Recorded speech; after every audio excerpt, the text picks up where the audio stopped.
hypnotic dance. She holds me here with only a glance. She's over me. She's over me.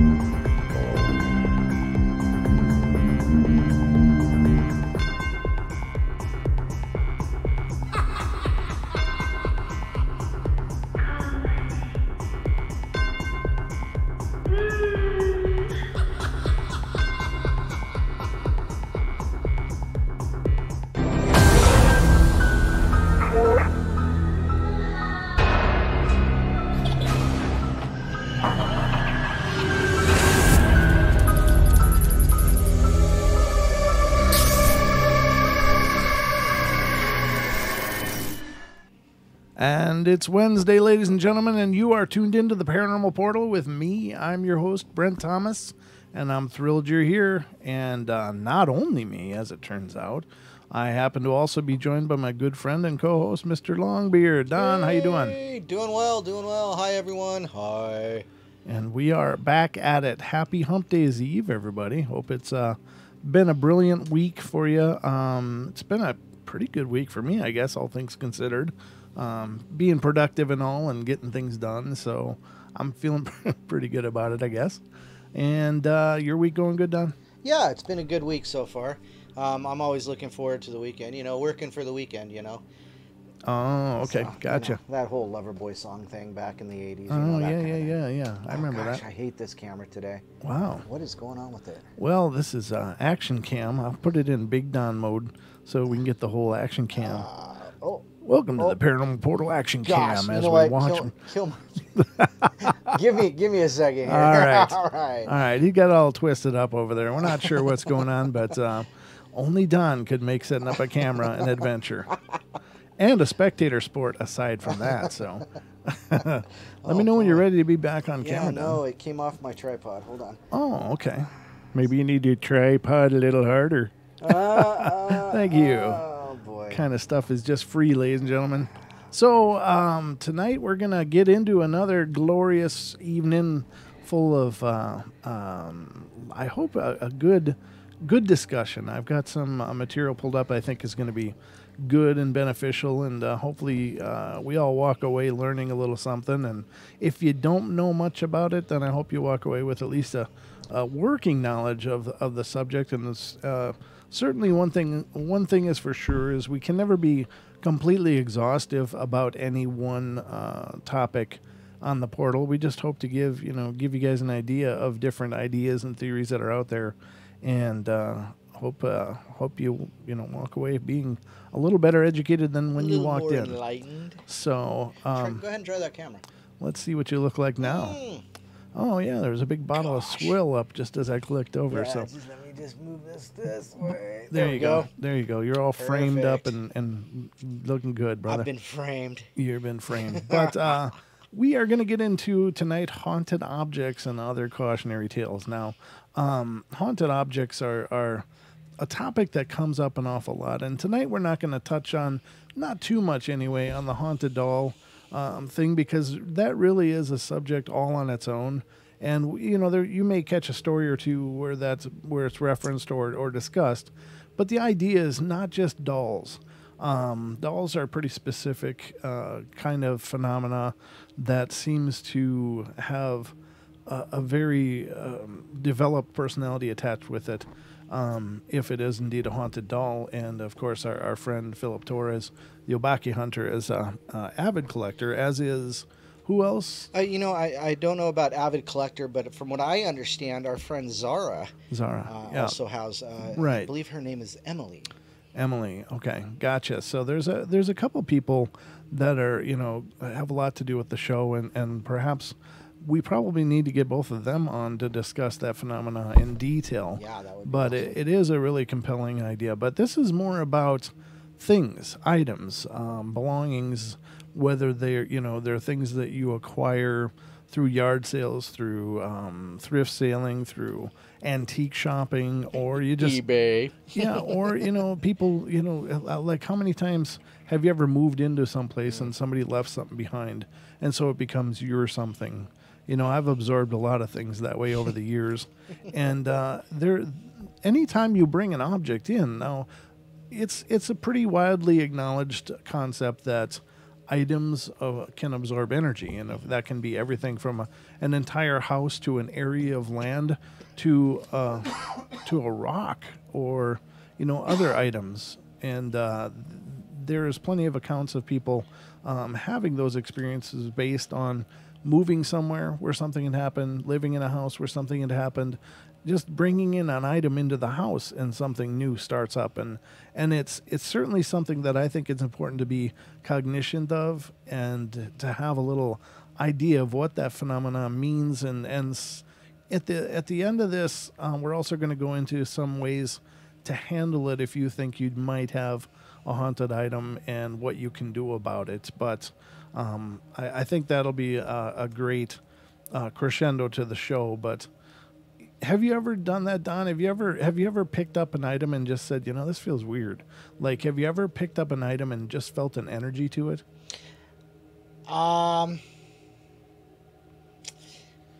don't know. I mean, okay. like I said, I've never really, had those kind of premonitions or feelings or whatever you may want to call it. But, I mean, I could imagine I have because, but everything I'd have to say was more situational, more empathic kind of thing instead of, situational empathy, that kind of thing. But no, I've never really picked up something and went, oh, that's got a charge to it, or right. It's like those spirit bottles that I have. I touch them and I feel a bottle that's got stuff in it, but you held them the other, that time, and you said, no, I can feel some power in there. Yeah, there's definitely. And so,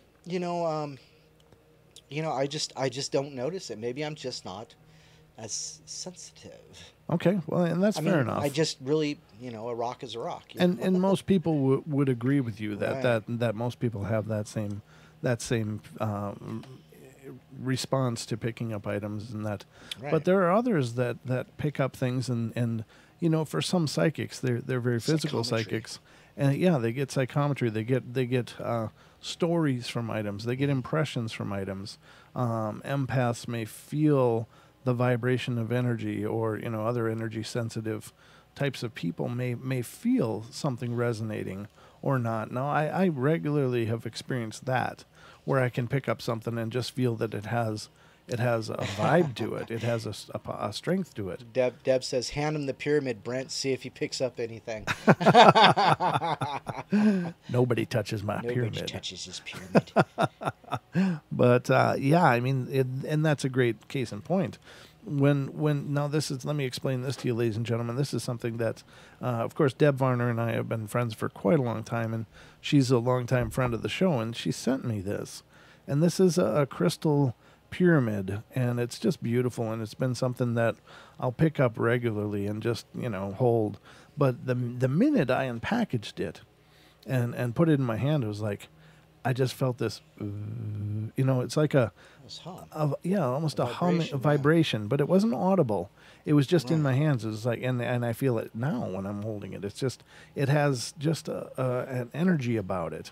And in turn, I sent Deb some things, and she exclaimed, "Wow, how long were you carrying that around?" Because I really felt the energy when I opened the package here. So. It's definitely something to that. And I guess it depends on the person. Again, some people are really cued into energy and some people aren't. And that's not a debate of strength or of merit. It's just, we're all individual. We're all unique, and we have different developed senses, I guess. Everybody does. And I believe everybody is psychic. Don't get me wrong. It's not just a select few who use those kind of things as, like as a ranking system, like, well, I'm so psychic this, or, you know what I mean? I think everybody is, because we're all spiritual beings at our center.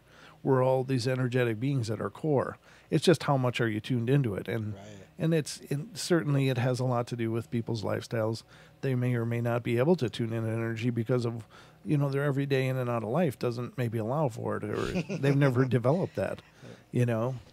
So, but there is plenty of accounts to show that beings or just energies can impress themselves upon things. Now, we've talked about residual hauntings many times on the show. And residual haunting, if you're not familiar with that term, it just means that it's a psychic or energetic event that portrays itself and repeats itself like a recording. So some people may see an apparition in an old castle, and it always goes down these steps and stares out that window, and then it disappears, never acknowledging or interacting with anything or anybody there, just following this path, repeating the action, and then maybe fading, or whatever it might be. It might just be footsteps. I keep hearing footsteps at 3 a.m. on, every Thursday in this part of the house. And that can be a residual thing. Some kind of event that for some reason impressed itself on the atmosphere and replays. So that's residual. It's not necessarily a conscious energy. It's just an energy that is like a recording. And that is many people have experienced that, and maybe all of you guys have as well. I think that's the most common type of paranormal activity that people will experience. Right. But that would be in contrast to an intelligent haunting, which is something going on where it acknowledges your presence, and seems to act or target or respond to you being in a space. And that's the difference. One of it is just like watching a movie. Every time you play the movie, the same movie is on your TV. The other one would be if you're on, like Skype, and you're able to interact with the person there and have some kind of exchange or acknowledge each other as there. So that's the difference between a residual and an intelligent type of haunting. Sorry. I'm a little froggy. I don't know why. I guess I haven't talked enough today, Don. Oh, goodness. But tonight we're going to discuss some of these haunted objects and see what you guys think of the topic. Again, I think it's something that you should be aware of because, we all have those family heirlooms. We all have those things that, I bought this at a yard sale, or I found this in an antique shop, right, and what to do about it. So you have it. And first to acknowledge the phenomena, and then we're going to discuss later what you can do about it. So... sound good, Don? Sounds like a plan to me. Looking through these different stories, and some of them are weird. Some of them are like, okay, whatever. Right. But hopefully we'll, and as a matter of fact, Lady Death brought up Dybbuk boxes. Oh, Dybbuk boxes, yeah. Sure. And those there's some types of haunted objects that of course are very famous. The Dybbuk box being one of them, and we're probably not going to discuss that too much because it's one of those phenomena that you can find about 5,000 sources of information on the Dybbuk box on the internet. It's kind of like a buzzword that gets out there, and everybody kind of sits on it and does their own version of explaining it. And I couldn't add anything to the discussion. I can't do anything with it that would be, more entertaining than anybody else has done it. So It's not that I avoid those things. It's just, it's hard to add any value to that discussion because it's already out there. Yeah, but that is a great point of an object that is a haunted object. Mm-hmm. So let's get into a little bit of these and see what you guys think. Bum, bum, bum. Bum, bum, bum. So my dresser has something bad in it. So I got my dresser a year ago from my now ex-sister-in-law. She and my brother are Wiccans, and I did not think anything of it. To each their own. It's a beautiful dresser made of dark hardwood. Anyways, back to my story. My mom hates coming in the back of the trailer. It gives her the heebie-jeebies. So I put it in a blanket. I put up a blanket for a wall, thinking that maybe that will help, but she still got the bad feelings. So every now and again, something strange would happen.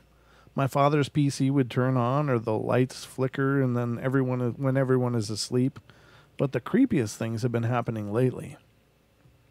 Yesterday, I took a picture of the inside of my dresser. It had 4 or 5 orbs inside it. Took another pic right after, and nothing. Today I wake up a little early and I look at the clip, or look at the at my dip tin tower. What the hell's a dip tin tower? Or is it? I don't know what that is. And it got knocked over. My cat likes to jump up on top and sleeps. No problem. I put it back up a couple minutes later. Something then took a tin out of its place, and it fell. My brother, mother, and father were making some TV stand. And my cat was asleep in my brother's room, and so I ignore it. And this time, an empty tin flew at me, almost hit me in the head. Sorry, this is written really weird. So I say, screw it. I'm putting it back together, and I find an unopened tin. I don't add full tins to my tower because I will forget about it. So I go out for a bike ride, come back, take another couple sets of pictures, and saw another orb in my room. And once again, it was gone in the next picture. Later on, I am in my room watching TV on my phone. Yes, I know, why not just use your television set, but I didn't have an antenna in my room, and I felt a burning scratch appearing on my face. Now, that's the whole story, and it sounds actually like a bunch of, I don't know, kind of random things thrown together for a story. It doesn't really seem to have a focal point other than his tins and these weird orbs. I think I don't know if you, but dip tin. I think he's talking about like a can of Copenhagen, an empty can of Copenhagen. Okay. And he's got them stacked up in a tower. Yeah. I think that's. It took me a while to, You're right. process that one. Yeah. Okay. Yeah, we always used to call it dip when I was in high school too. Give me a dip. Okay, that's a dip tin tower, ladies and gentlemen, if you make a tower of your empty chewing tobacco tins, which maybe is good fun for the whole family. Well, that's like when you were a teenager, you saved all your Gentleman Jack bottles and your Jack Daniel bottles and had them all. You're a teenager, really? Well, okay, I was. Oh. Actually, I had a lot of movie posters. Oh, did you? Okay, gotcha. Can you guess what kind? I'm gonna keep this a family show. I'm thinking. Well, I was thinking like meatballs and Porky's. Oh, okay. But Jason and Freddy was my favorite, of course. So I had those. Okay. But I did have a couple Jack bottles. Ah, gotcha. Yeah, I didn't have any because I did a lot of stupid stuff as a teenager. Don't get me wrong, but I think I would have probably lost some form of my life had I had empty liquor bottles stacked up in my room. Yeah, well, yeah. It was not condoned. It's not condoned in my house. Oh, okay. Gotcha. So that is, it started out with the dresser and then the trailer and the empty dip tins, and I'm not sure where he was going with all of that, but still, is it possible? Sure. All right. Now this one's called A Demon's Toy, and we'll just have to see what was going on there. The following accounts of stories that I will be writing down had taken place within a few years. To begin with, it took place about 10 years ago or so. My family had moved back into the country after living overseas for 4 years, but then we came back. There were still tenants in our house whom we rented to, so we stayed at my grandmother's house until the tenants had gone away. And when they did, we finally moved back in. I was still a child at the time, and with my still childlike wonder, our house was big. It was a 3-floored building, albeit the 3rd floor was more of an attic, but it was also where my older brother lived. Things went well so far, or so I thought, because I had been oblivious to many things. There were many small accounts from all family members, seemingly different, but ultimately led to an ending point, which we will get to soon. Let's start with my own few accounts. Despite being a child, and the statement of how a child can see ghosts and spirits easily, I've never seen one, and quite frankly, I don't think I ever want to see one, but that doesn't mean I didn't experience things too. Among a few cases, these ones are in my top 3. The first, it was night, and I was in my room playing with my little brother and caretaker. I wanted to try scaring my brother, and I thought of a brilliant idea. I'm going to do it by knocking on my room door. So the couple of times I knocked, I pretended to be shocked, stared at my brother, all scared, while the caretaker just sat there, letting the events unfold. Eventually, I outed myself and said that it was just me, but then there was a knock on the door behind me. And, well, I didn't think much about it because I opened the door right after it knocked, and, well, there was no one there. Uh-oh. I stood frozen. Right then, I heard my mom calling out for me. I answered, but I also gave a look at my brother and the caretaker, but they didn't seem to pay attention to the weird thing that just happened. I'm assuming they think it was just me, but I paid not much mind to it in the end, although I was curious until this day. My next account took place during the afternoon. I got back from school, and when I entered the house along with my little brother, I saw my cousin, who's also living with us and is my roommate, sitting on a couch, her back to me, watching the TV. I cheerfully greeted her, but when she didn't answer me back, I thought it was pretty weird. I went upstairs to my room. There we get changed, and surprise, my cousin was there. And I just stared at her in shock, and I kept stuttering, "Wait, what? But weren't you... I saw you downstairs. You were watching TV." My little brother saw it too. She just looked at me, all befuddled, like, "What? No, I was here the whole time." And, well, it was strange, very strange. Who was watching the TV downstairs then? That's a good question. The third account, once again, it took place during the night. We just had a party to celebrate my older sister's wedding, and my cousins, along with my aunt, decided to have a sleepover together in my room.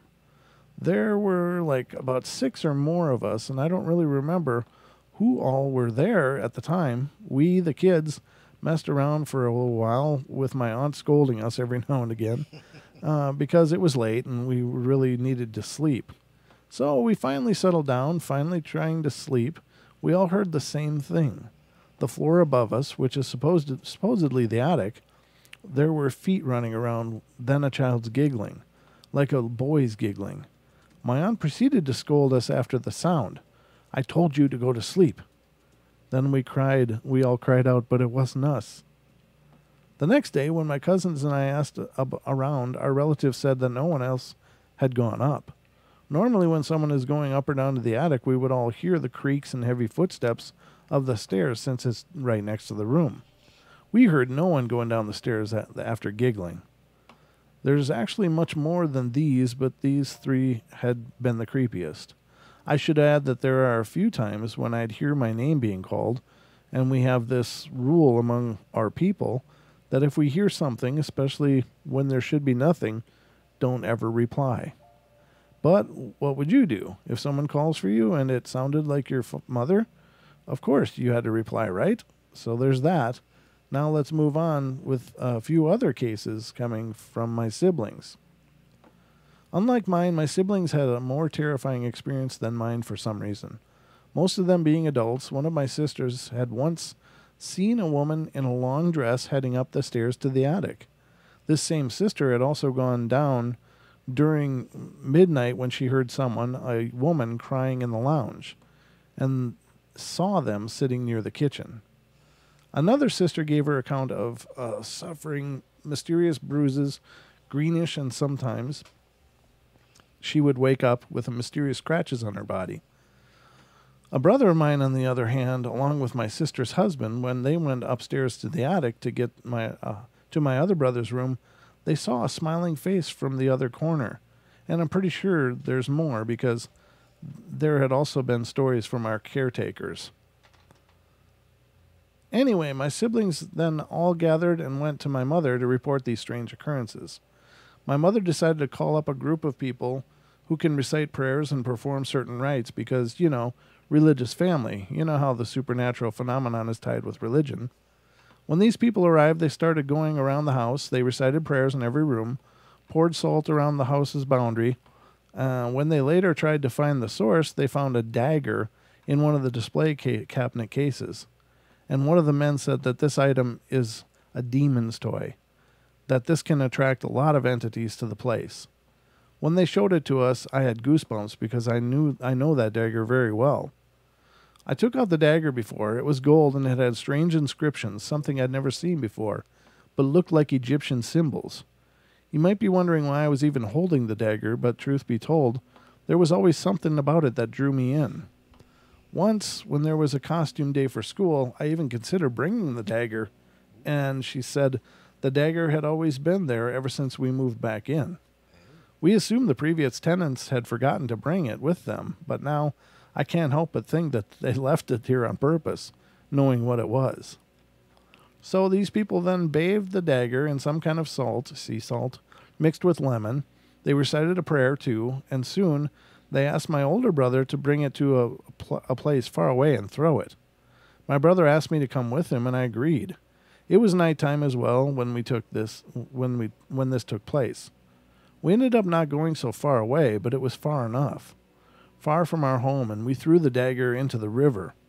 My brother joked about how if we threw it into a place near the mall, people might find it and think of it as an ancient artifact, and the place would turn into a bigger chaotic mess of supernatural incidents.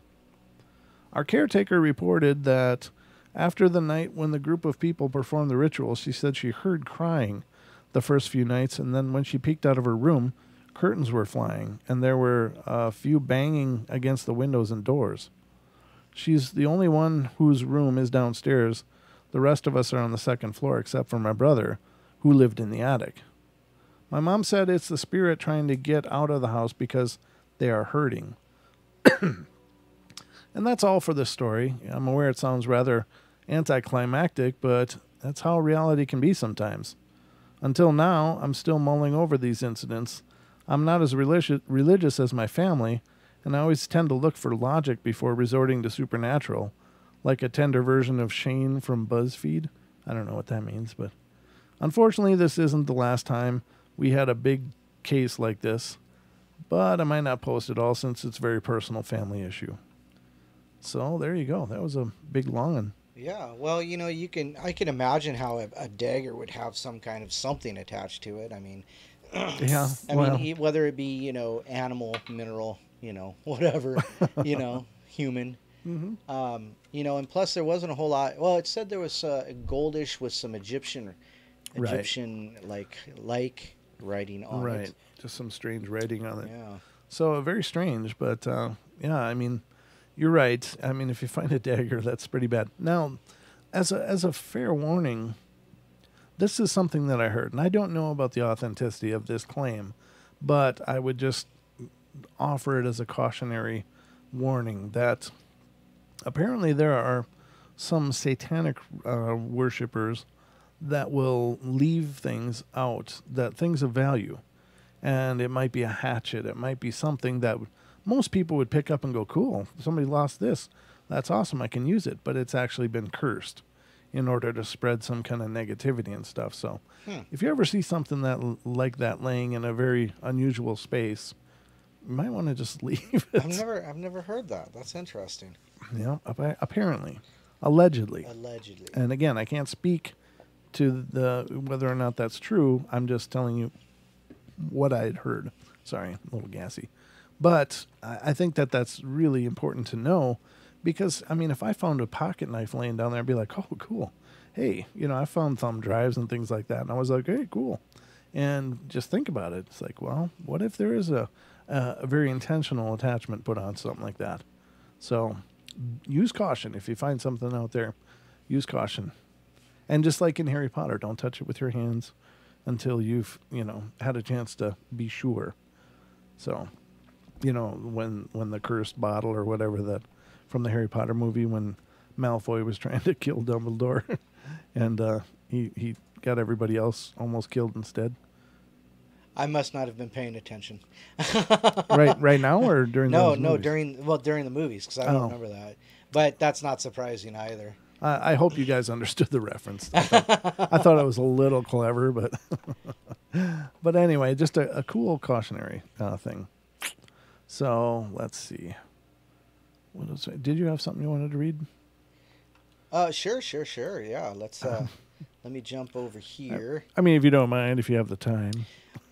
The black Orlov is a diamond, also known as the Eye of Brahma. It weighs 67.5 carats. The diamond was originally 195 carats. Is said to have been discovered in early 19th century India.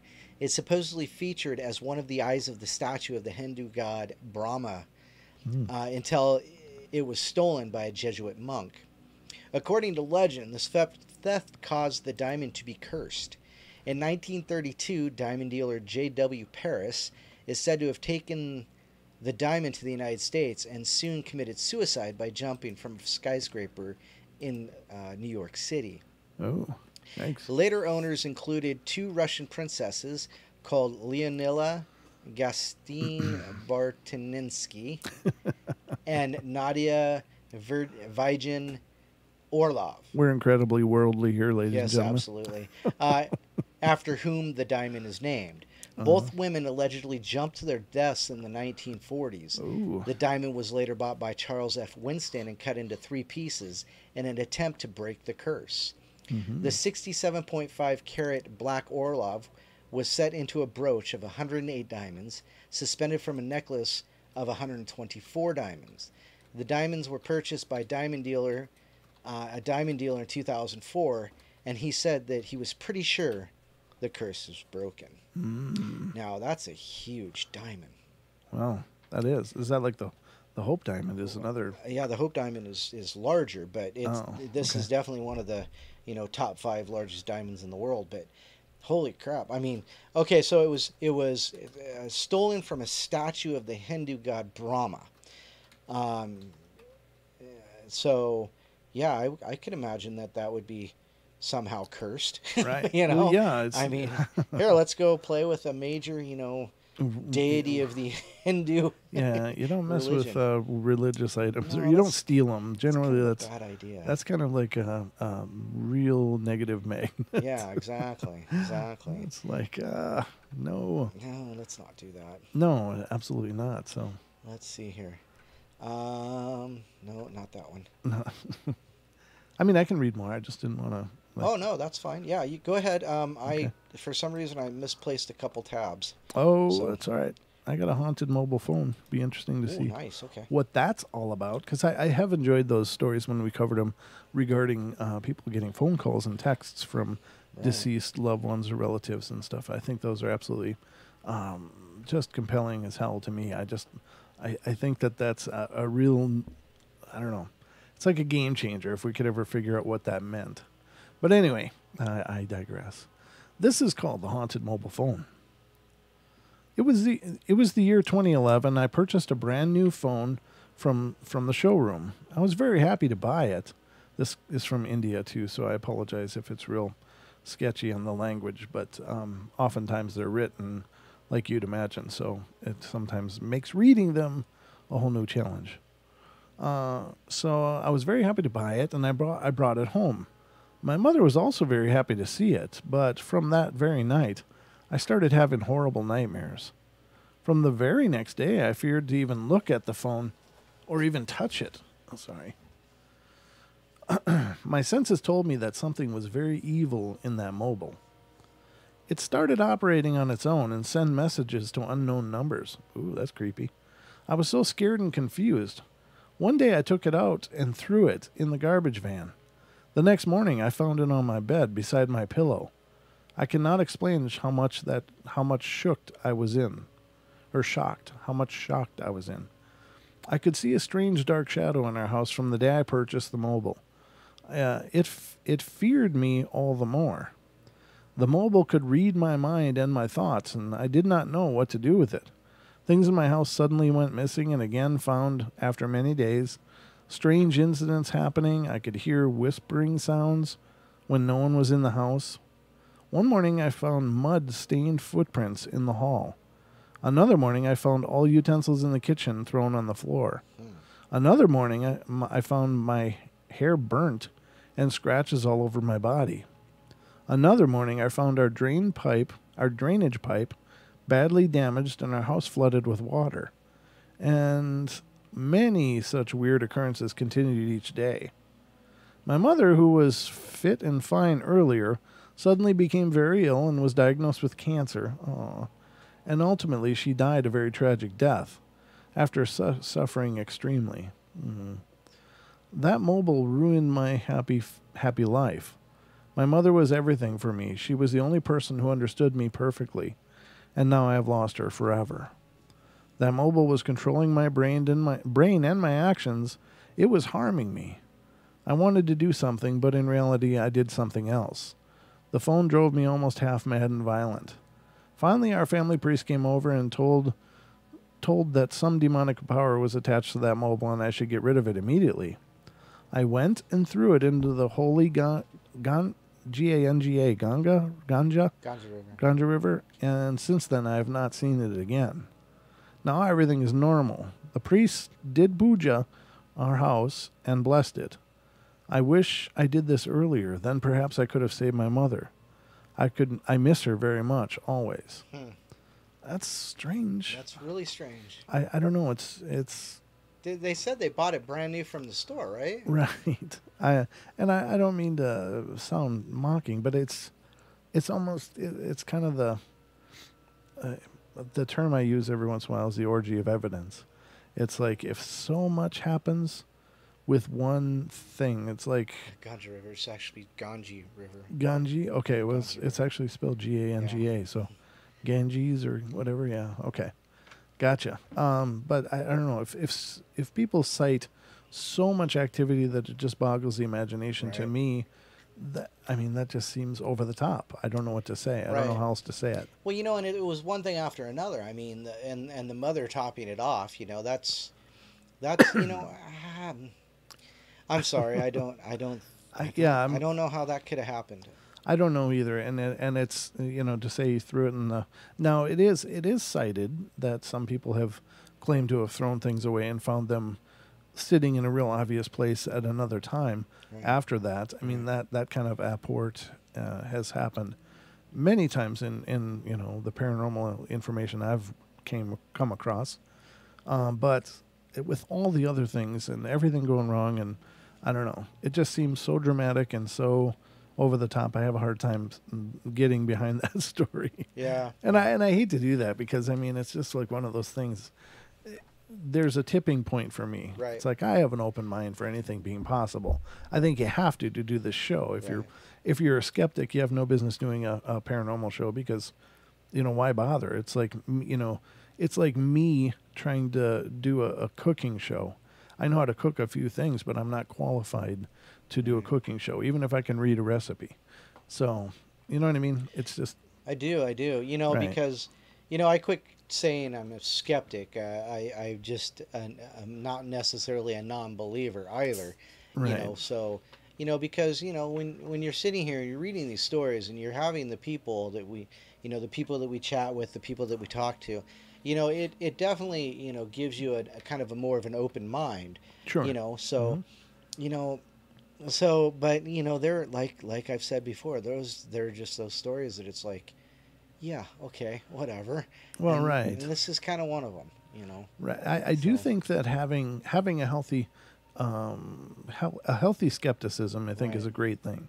I think there are certainly many cases of people being too excited to believe in something, and I think that is why there are so many scams, so many scammers. Right. Is because people want to believe. And that's not a bad thing in and of itself, but I think you have to look at everything with an eye of skepticism, and then once it passes that, then go ahead and subscribe to it, but at least suspend suspend belief until you can quantify it in some way. Right. I mean, there are so many claims out there that are just like, so over the top, and still people subscribe to them. Right. And again, I think it's because people want something to believe in, and that is a wonderful thing. Well, that's like earlier, we talked about the Dybbuk box, and Sure. One of the things that was said in the chat is that, eBay has literally exploded with, the amount of Dybbuk boxes available to buy. Yeah, of course it has. I mean, it's somebody wants to believe in something. So, right. How hard is it to make up a story and put up a little, a chest and call it a Dybbuk box and say, you know what, this has got a boggart in it, Right. Yeah, boggart. It's got a boggart. Yeah, exactly. Watch out. Well, it's a market, Yeah, and it like is. everything else, the paranormal's a market as well. I mean, people are trying to establish themselves, and they're, Right. but it's just, I think you have to look at everything with the eyes of a skeptic, Right. to a degree. I don't think you have to be a jaded skeptic, but I think just question Right. things. Right. Well, that's like, I've said before, it's like, where the hell was I going with that? I don't know. I apologize. That's okay. All right. Let's pick up the next one, and we'll see where this one takes us. Because the night is young, and we got lots more paranormal to bring you. All right, the black goblet. Or goglet? Or I I don't know. think it's probably supposed to be goblet, Right. Well, it's but I'm just- guessing here. Right, I am too. Let me just read it and see what the hell it's. It's another India one, though, so this is going to be... It could be goglet. It could be. I don't know. I don't mean to sound like an idiot, but folks, this is my first story here, and I've been reading stories for the last several months, and this gave me strength to submit my own experience. This happened a few years ago when I was attending my close friend's funeral. He, along with his twin babies, had passed away in a fatal car accident. Oh, that's horrible. The babies were only 2 years old. That's tragic. The most unfortunate thing was that his wife is still in coma, and she even don't know that her adorable babies and her husband are no more in this mortal world. In our religion, we only buried babies who are below 3 years old. After we bury the babies, we initiated the process of cremation for our friend. The atmosphere was heavy and grieved as everyone was crying. After the pyre was lit, we moved to some other place to sit. As we were broken mentally and physically, after 2 or 3 hours, we collected the ashes of my friend, and we were leaving. And as we were leaving, at the entrance of the cremation ground, someone in the middle of the road had put a black goglet, Goglet. Can you Google that and see what a goglet is? I can see if it's in fact a word. Yeah, I don't know. Even after these years now, I clearly remembered that eerie black goglet, Goglet. Oh, What? definition of a goglet. A long-necked water vessel, usually of porous earthenware, Oh, that's used in India for cooling water by evaporation. okay. So that is actually a Yeah. goglet. Okay, now we've all learned something. Interesting. It had a unique appearance and had 2 white snakes between those. A lady was showing holding the head of a buffalo, and her posture was of dancing. It all looked horrible, and we didn't feel easy passing through it. Somehow days go by, and soon we got at least one good news in many weeks, that my deceased friend's wife had regained her consciousness. We hurriedly reached the hospital, where we found her father and mother, along with her few relatives, sitting aside. Every person in that room were trying to show themselves happy to see her back again, but everybody was trying to avoid making eye contact with each other, some even trying to find opportunity or say excuse to leave that room. The atmosphere inside was heavy and grieved, and I was about to cry, but the situation wouldn't allow me to do so. My deceased friend's wife was constantly asking to see her babies and her husband, and everybody was calming her down. The condition was so grieved that I couldn't last long inside, and I ran out with a heavy heart and wet eyes to fetch some fresh air.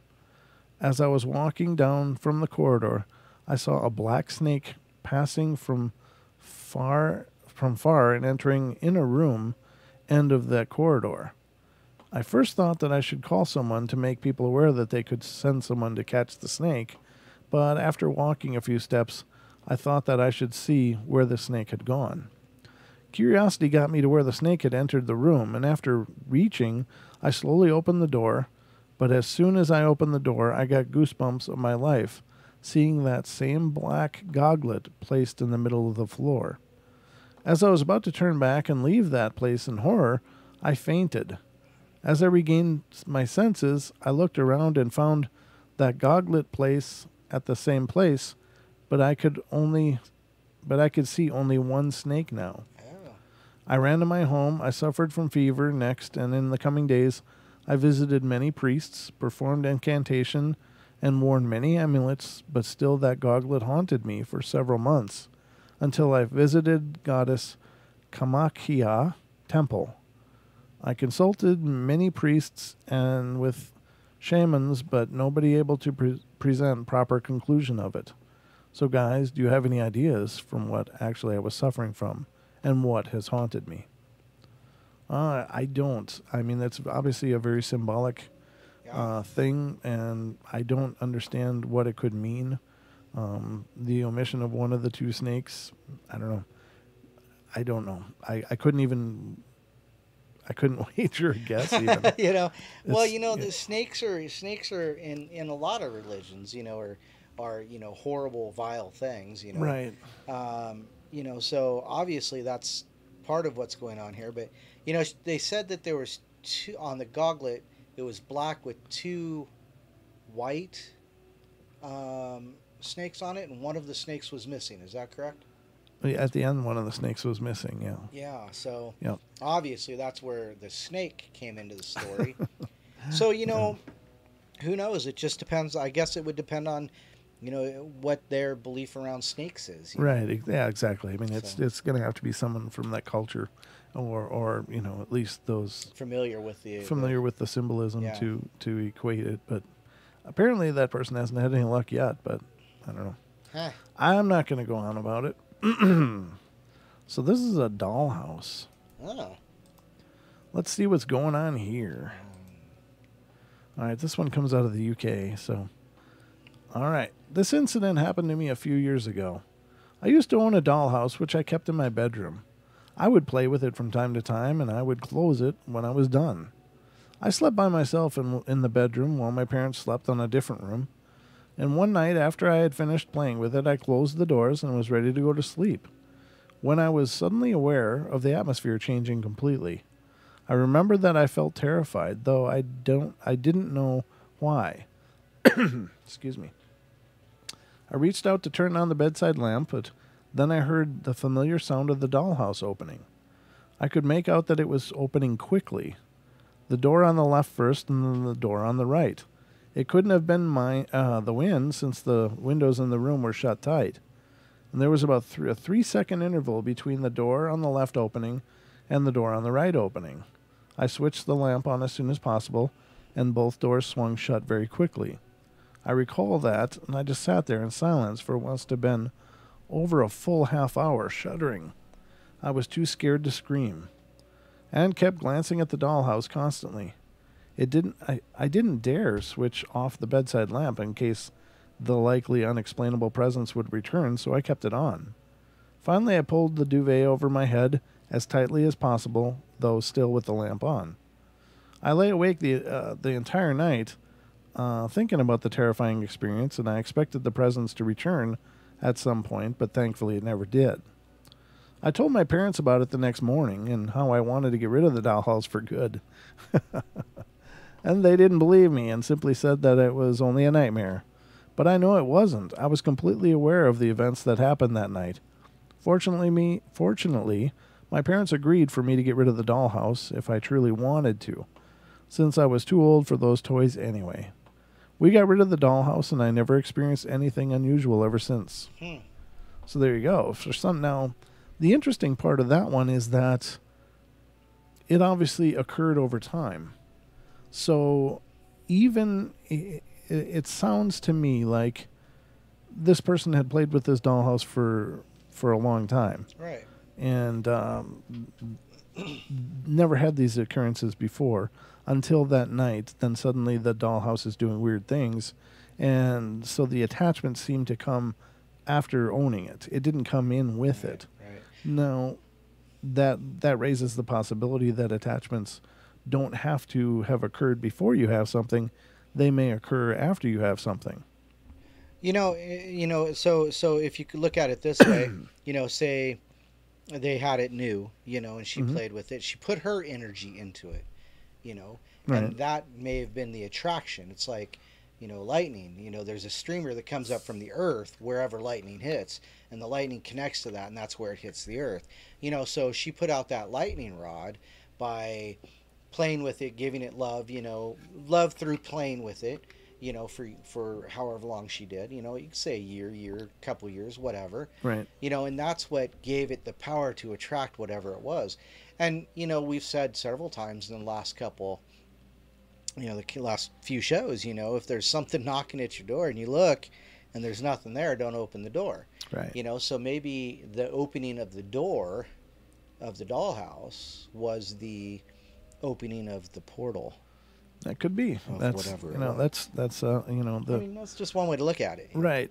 Certainly, when children play with things, they're exerting a whole bunch of energy because you know The imagination right. used. It's such a powerful and the openness of children. You know, their nativity. So in essence, ladies and gentlemen, and I'm just going to go out on a limb here, any system of what should I say? Any occultist system, any system of manifesting things by desire, it's all about energy, right? And so you know you don't necessarily have to have an altar with candles with you know intricate arcane symbols that and a strange language and all of that in order to effect manifestation of some desired you know outcome. Right. You know, it can happen without all of those symbols. You know, I mean, it's because ultimately it's a matter of pushing energy into a thought and creating a manifestation of it. And so, you know, when you look at children playing, they are pushing a whole lot of energy into a thought, into a reality that they're creating. And they, you know, is it possible that, like Don says, that creates the lightning rod for some form of attachment to come and, you know, and to infuse that object of some, you know, by some measure. Sure, yeah. It's just, you know, it's something to think about, but, you know, energy follows intention. It's the universal law. You know, therefore, if I'm in my mind, I'm hoping all of you are having a warm, loving feeling right now, then that energy will follow from me to you. That's, you know, space and time aren't an issue. That's, right. You know, basic casting. And it's casting prayers, casting magical, casting whatever you want to say, whatever, you know, insert term here. But we all push those things out by our passion and desire. Mm-hmm. So, yeah, a child could certainly create some form of portal through the use of that amazing, intense imagination. Right. Yeah, good point. That's a very good point. Well, so, thank you. Well, I like to contribute every now and then. Well, I like it when you do. All right, so that's another item. That was a dollhouse, and you know, of course, there's a. How about a wedding dress? Please, by all means, tell us about the wedding dress, Don. Haunted wedding dress dances on its own. Ooh, I've heard of this one, but go ahead. In 1849, a girl from a rich family named Anna Baker fell in love with a low-class iron worker. Anna's father, Ellis Baker, refused to let her marry her beloved, banishing the young man from their home in Altoona, Pennsylvania, and dooming his daughter to a life of spinsterhood. Anna was so angry with her father that she never fell in love or married and remained bitter and angry until her death in 1914.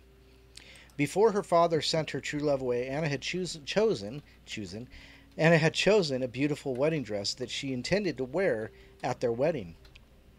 When the wedding did not occur, another wealthy woman from a local family, Elizabeth Dysart, wore the dress instead, gloating the entire time. Years later, the wedding dress was given to a historical society, and eventually the Baker Mansion was turned into a museum.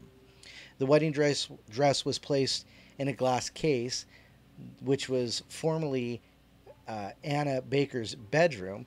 After her death, visitors claim to see the dress move on its own, especially during full moons. Mm-hmm. The dress always sways from side to side, as if an unseen bride is standing in front of the mirror admiring herself in the gown.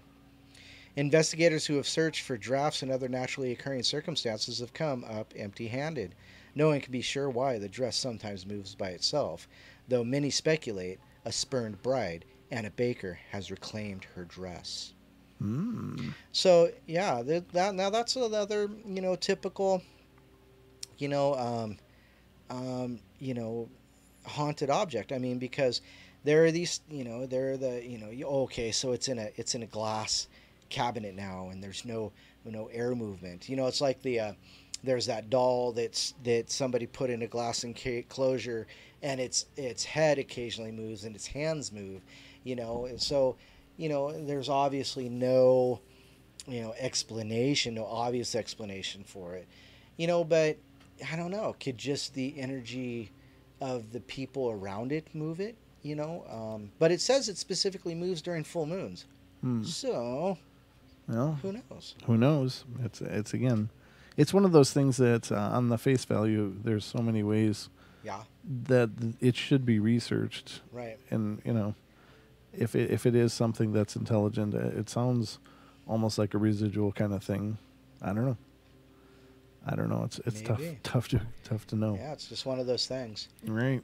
But How about a chair, a haunted chair? wow, Let me let's find hear my- about a haunted chair. Yeah, okay, let me get up to here. No, we're not going to talk about that. We're not going to talk about that. We're not going to talk about that. Okay, you done with your self-talk now, or what? Well, no, because I just came up to a Dybbuk box. Oh yeah, All of right, course so you let's did. do this. Come on. Haunted painting, mirror, wedding dress. Where did it go? It was Okay. kind of like the most. No, Robert the doll. No. Oh, I lost it. Dang it. Okay. Well, Well, go ahead continue. with what you I'll got. continue. Thwaite me. I don't know what I got here. It's this Native American bracelet. Oh, Let's see what's going on with the bracelet. And jewelry, of course, is fantastically famous for for being having impressions and energy. And let's see. I know nothing about the Native American heritage. My mother, since I was little and can remember, has always told me stories of my father. The stories never changed, even in her condition now. He is a Native American / French medicine man who, from my mother's description, was and still could still be quite powerful and violent. When I speak of him, strange things go on, and they aren't of the good experiences, so I've learned not to. That is the only connection I have with my Native American culture, besides the prayers my mom taught me as a child. Anyhow, while living in my previous home, my mother came home to visit and stay a couple of days with us, just to catch up, to spend some time with the grandbabies and relax. Towards the end of her visit, she wanted to give me something, and she asked me to bring her bag and purse. I brought both of them, and she asked me to describe the bracelet she had on one wrist and the other one she had in her hand. I did, and she said, "I want to give this one to you."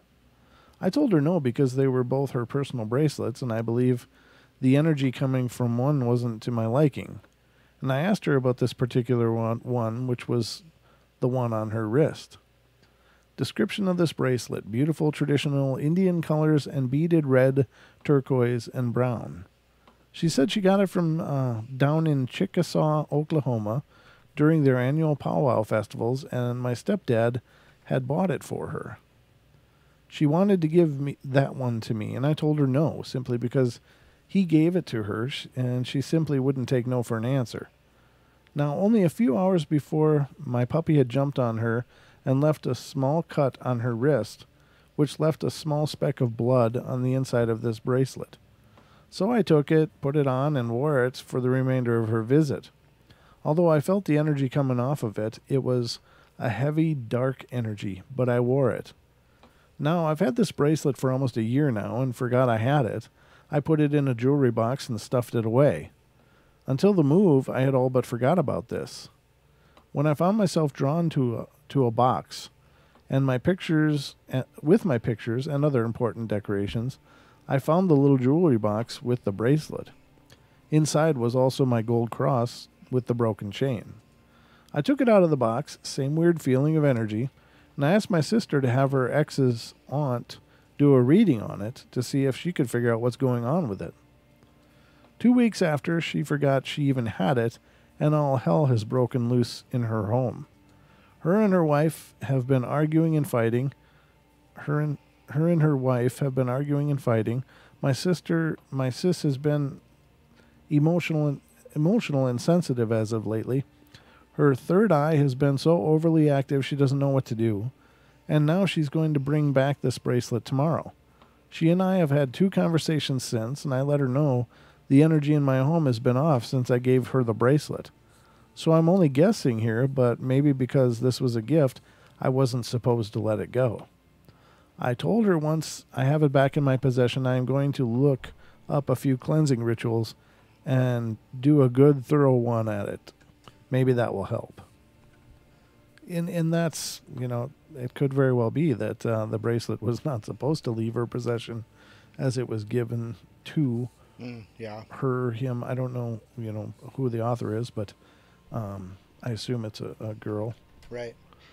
But I would imagine, yeah. I mean, yeah, it's one of those stories. One of those stories, but yeah, I don't, you gotta, that's the thing. If you ever get a piece of jewelry, make sure to cleanse it. Make sure to learn how to cleanse it if you don't know how.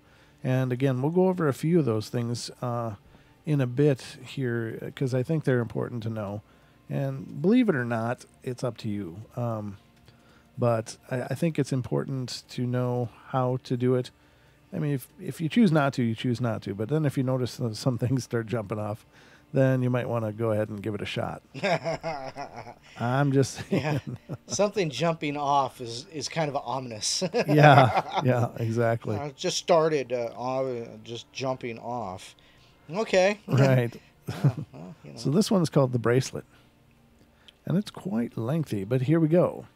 When I was about 17 or so, I talked with my dad one night about magic and ghosts and stuff.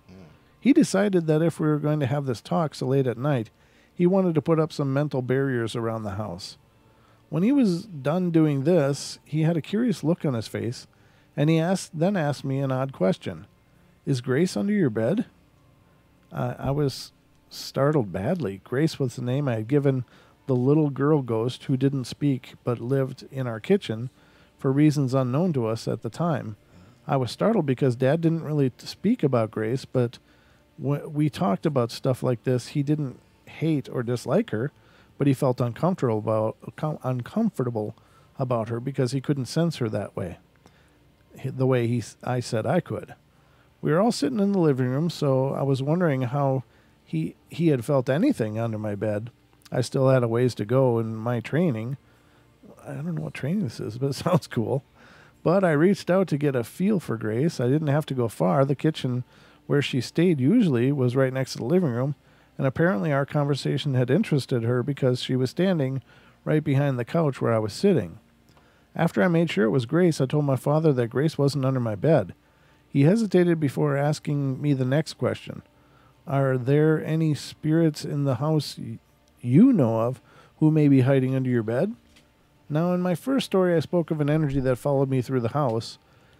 In this story, I had been feeling that energy for a while, but being the young, untrained idiot that I was, I didn't mention it. I told him, no, there is no one else.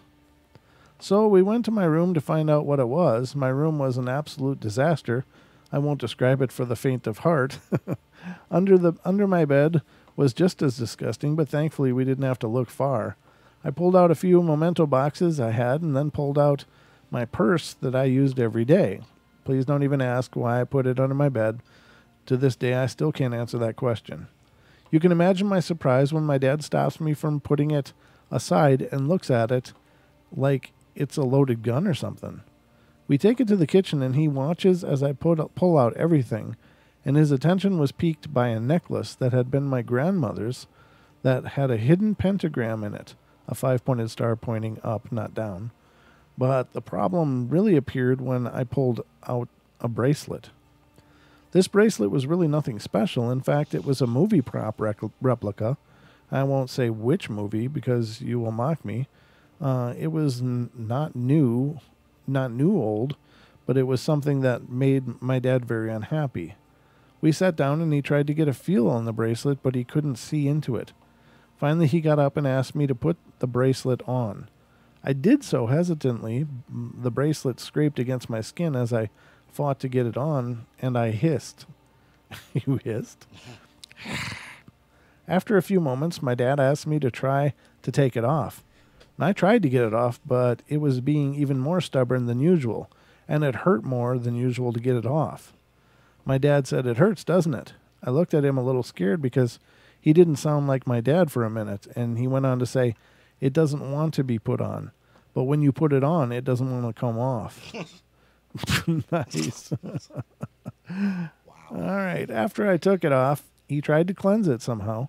I think he was trying to cleanse it with only his energy. Soon I was gasping for breath. I felt like I was in a small enclosed space, with the world getting smaller around me. I couldn't breathe properly. I couldn't even really think. I told my dad to stop. He was confused, but he did as I asked. I began speaking without even thinking about what I was saying. It was a little boy. He was trapped. Your spell. He couldn't break away. He was panicked. I don't fully remember what my dad was doing, but I was taking deep breaths and trying to calm down. I think I went into a trance of sorts, and I saw the little boy, and what seemed to be a demon. I tried to protect the little boy by letting down my own mental shields, and the next thing I know, the little boy is morphing into this dark, malevolent shadow. Boom! I heard a young girl's voice scream, "No!" just before my shield went up entirely and the monster was pushed away from me. The little girl had been Grace. I remain convinced to this day that she either saved my life or my sanity possibly, or even both. My dad and I came to the conclusion that the bracelet had been made from metal from a car that had a boy in it when it crashed, and he had remained attached to the car energy and bitter at his own death. I put the bracelet in a sink full of water and table salt to clean it, but it did no good. I still have the bracelet. I showed it to a friend the other day, and he asked me to put it away because every fiber in his being was telling him to take the bracelet and destroy it.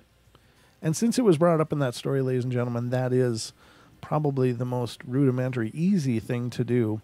If you're ever given a piece of jewelry, before you put it on, if it's brand new, then probably not an issue. But if it's some heirloom or an antique or whatever, if you get a piece of jewelry that was owned before, put salt water, preferably sea salt, and a glass of water, and make it, sprinkle the sea salt into the glass of water, mix it, and then dump the jewelry piece in there. Not recommended for some watches, but it's a great way. The salt is a great cleanser to push away negative energy. If it's not a precious metal, you won't want to leave it in there for too long because you don't want to, introduce any rusting or oxidation to it. But it's just a great way to push that energy off, and always, have an intention that what you're doing is a cleanser. Now, please understand, I never want the Paranormal Portal to be about telling people how to do, what to believe. That's not what this is about. So please, understand, it doesn't have anything to do with a specific religion or belief set. It's just salt has been used forever in every religion as a cleansing medium. So, Sounds like one of those warnings. The Paranormal Portal does not represent. Like, okay, well, does not purport to say that. I don't want to be I don't want to be that show that tells people how to believe or what to believe, and et cetera, et cetera. I think that you guys are all able to decide whatever makes sense to you, and I don't pretend to be any wiser or smarter than you to decide that you're wrong. So believe what you like, but believe what resonates with your heart and spirit. But salt water is just a great cleanser. Right. Jellyfish says only you can prevent demonic possession. Amen. Yep, exactly. Okay, Don, do you have some stuff to read? Because I gotta run to the loo. Just call me Lou. Yeah, call me Lou. All right, so let's see here. Yeah, I got a couple I can get into here. All right. So go ahead. Oh, okay, there it goes. If your mic dies, pay attention to your chat or something. No, no. Right. I'll hear if my mic dies. Okay. So, all right. So Mr. Brent's going to take a quick break here. Hold on. All right. So the cursed chair, the chair of death that kills all who sit in it. In 1702, a convicted murderer named Thomas Busby was about to be hanged for his crimes. His last request was to have his final meal served at his favorite pub in Thirsk, England. He finished his meal and stood up and said, "May sudden death come to anyone who dares sit in my chair." The chair remained in the pub for centuries, and patrons often dared one another to sit in the seat. During World War II, airmen from a nearby base frequented the pub, and locals noticed that soldiers who sat in the chair would never return from war. In 1967, 2 Royal Air Force pilots sat in the chair, only to crash their truck into a tree just after they left. In 1970, a mason tested his fate in the hot seat, only to die the same afternoon by falling into a hole at his job site. A year after that, a roofer who sat in it died after the roof he was working on collapsed. When the pub's cleaning lady tripped and fell into the chair, she died shortly after from a brain tumor. This list goes on, and finally the pub owner moved the chair into the basement. Unfortunately, even in storage, the chair claimed another victim. After a delivery man took a quick rest while unloading packages in the storeroom, he was killed by a car accident the same day. Eventually, the pub owner decided to donate the chair to a local museum in 1972. The museum displays the chair by hanging it 5 feet in the air so that no one could possibly sit in it by mistake again. Fortunately, no one sat in the chair since. A haunted chair. Now, if I remember correctly, I've also read that this chair, Thomas Busby, was a murderer, and so he was being tried for the murders when he cursed that chair, or he was already tried and found guilty. So that's an interesting story. Let's see if I can find another one, because there was another one. No. All right, back here. So that was and this is also called the Busby chair. So you can also look that up as well. Let's see here. Oh, the Anguished Man painting. And they say that there was actually some stuff, video recorded too. So look that up too. This scary-looking painting was kept in Sean Robertson's grandmother's attic for 25 years before he inherited it from her. She always had told Robinson that the painting was evil, explaining how the artist who created it used his own blood mixed with paint and had killed himself shortly after completing it. She claimed to hear voices and crying when the painting was displayed, and to see shadowy figures of a man in her house, which is why she locked it away in the attic. As soon as Robinson took the painting into his home, he and his family started experiencing the same kind of creepy phenomena. His son fell down the stairs, his wife felt something stroking her hair, and they saw a shadow man and heard crying. Robinson decided to set up a camera overnight to try to capture some of the strange events on tape. Robinson's YouTube video shows slamming doors, rising smoke, and the painting falling from the wall for no reason. Frightened, Robinson soon put the painting down in his basement, but he's not interested in selling it. Interesting. That's a pretty, I don't even know why anybody would own a picture that looks like that. But then again, that's like the Gacy paintings that our friend Josh owned. Why would anybody own that as well? I mean, that's just creepy. Ugh, gosh. All right. This is a statue. It's called The Women from Lemp. Statue brings death to all owners.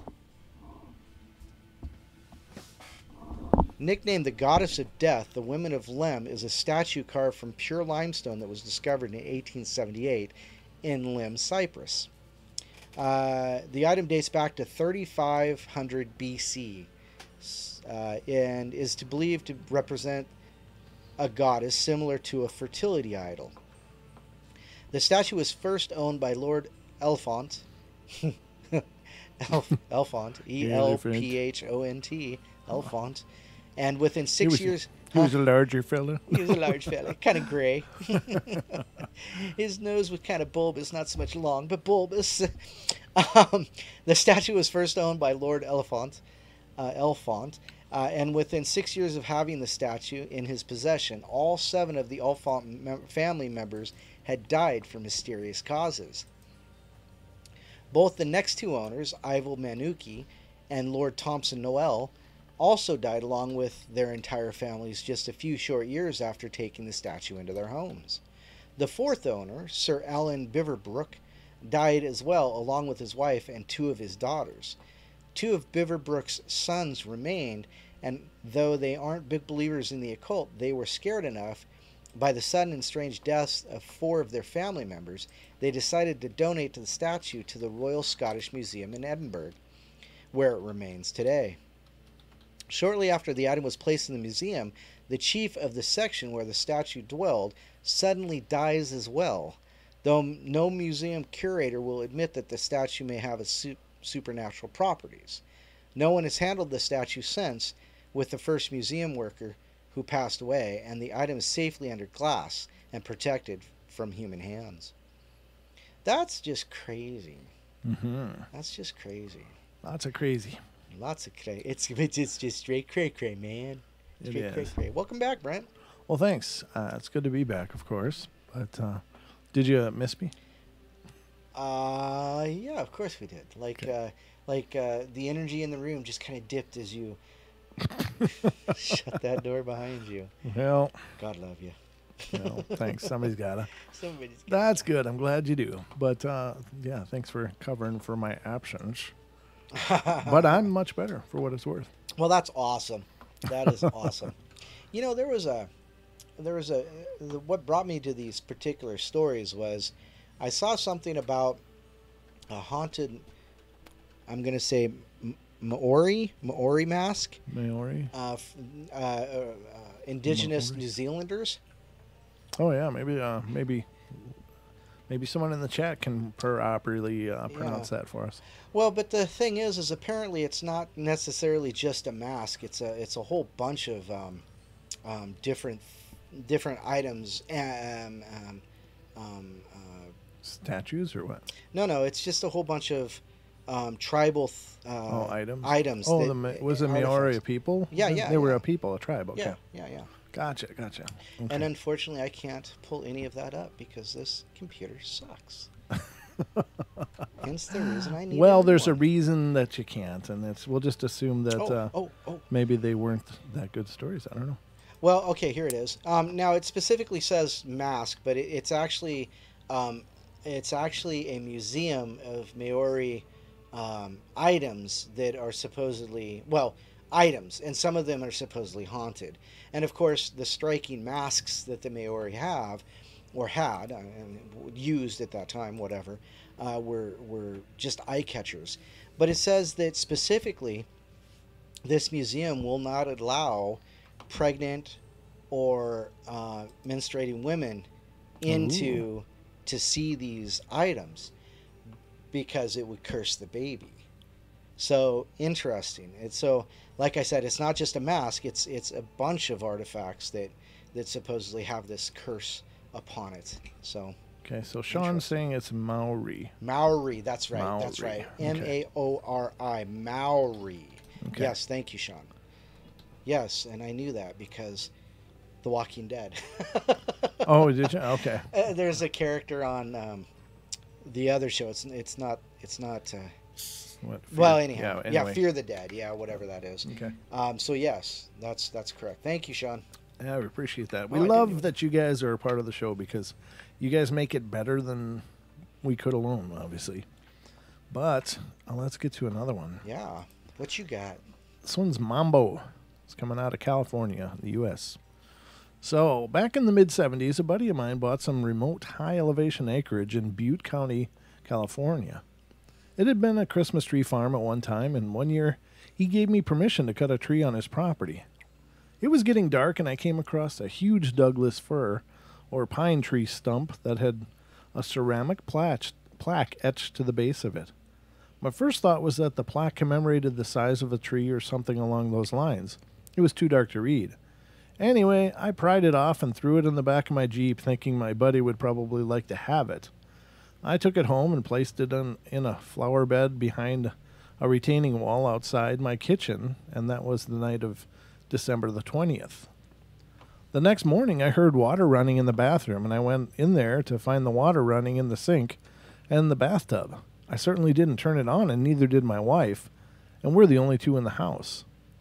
I hear my wife yell from the kitchen, and all 4 burners on the gas stove are blazing. My mom called later, and I told her about the strange goings-on, and she told me to go look at the plaque I brought home from the night before. It was brown lacquered clay plaque, about 12 inch by 8 inch, like something made in a home kiln. The inscription read, Algatha, a morning person and free spirit, left this earth on December 21st. Don't remember if there was a year. Below that, across the very bottom, it read mambo, M-A-M-B-O. From the bottom to the top on each side were 2 black king cobras in an erect position with their tongues extended. For a few years after that, strange things like I described above would occur on December 21st. I still have the plaque, and it's still out there in the flower bed. A fence has been built over it now, and I thought about taking it back to where I found it, but quite frankly, I'll never find the spot again, and I don't want to touch it. Things were calm for a few years, and then one rainy afternoon in late December, we heard the unmistakable sounds of someone creeping along in our attic above the living room. The deal is, no one can walk upright in that section of the attic. We live in a wood-framed house that's over 100 years old in an old gold rush town, so strange creaks and groans weren't unusual. But this was definitely something walking very slowly above our heads. The latest was my computer getting unplugged every 2 or 3 days. It's plugged into a power strip from above in a tangle of wires, and no way that sucker could come unplugged by itself. But it did, time and again. Never have felt threatened in any way, so we can live with whatever it is. But that's my story. That is, just goes to show you, it can be just some odd objects like that, right?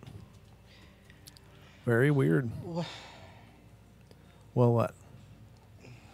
Were you going somewhere? No, it's just amazing how just these things, I mean, it was just made by somebody. Did it represent something? I mean, it had the snakes on it and things like that. You know, you always wonder what was the intent behind this thing, you know? I don't know. I'm like, that sounds like a chunk of fired clay to me. Well, it does, and that's the way they described it. But again, if something is made and it has an intention into its making, then you can expect that. I mean, that's a form of magnetism, right? Oh, no. So you charge something with an intention, and therefore, in some level, it will be trying to always make that intention occur. So if somebody has negative intentions and they make something and put it out there, then maybe negative things will be drawn to it. So, I don't know. Ghost in the radio. Like that one sounds good. Radio? I don't know. Well, it may be, but not the one you're thinking of. Well, I was thinking of Mexican radio. But yeah, no, spirit radio. You didn't get it. That's okay. Never mind. No, I got nothing. All right, so a bit of a backstory. I'm a 20-year-old dude from Finland, and I'm dating. Both of us, me and my girlfriend, are spiritually pretty sensitive, so I'm going over to my girlfriend's house for the second time since we started dating. I can't remember the actual date, but it was a few months back, so she told me that they have this spirit that sometimes makes noises and moves stuff around. I believed it, but didn't really think anything would happen. So my girlfriend has this speaker system, kind of like a boombox, that works either plugged in or with batteries, and we're listening to music earlier, and the speaker made this error sound when we turned it on.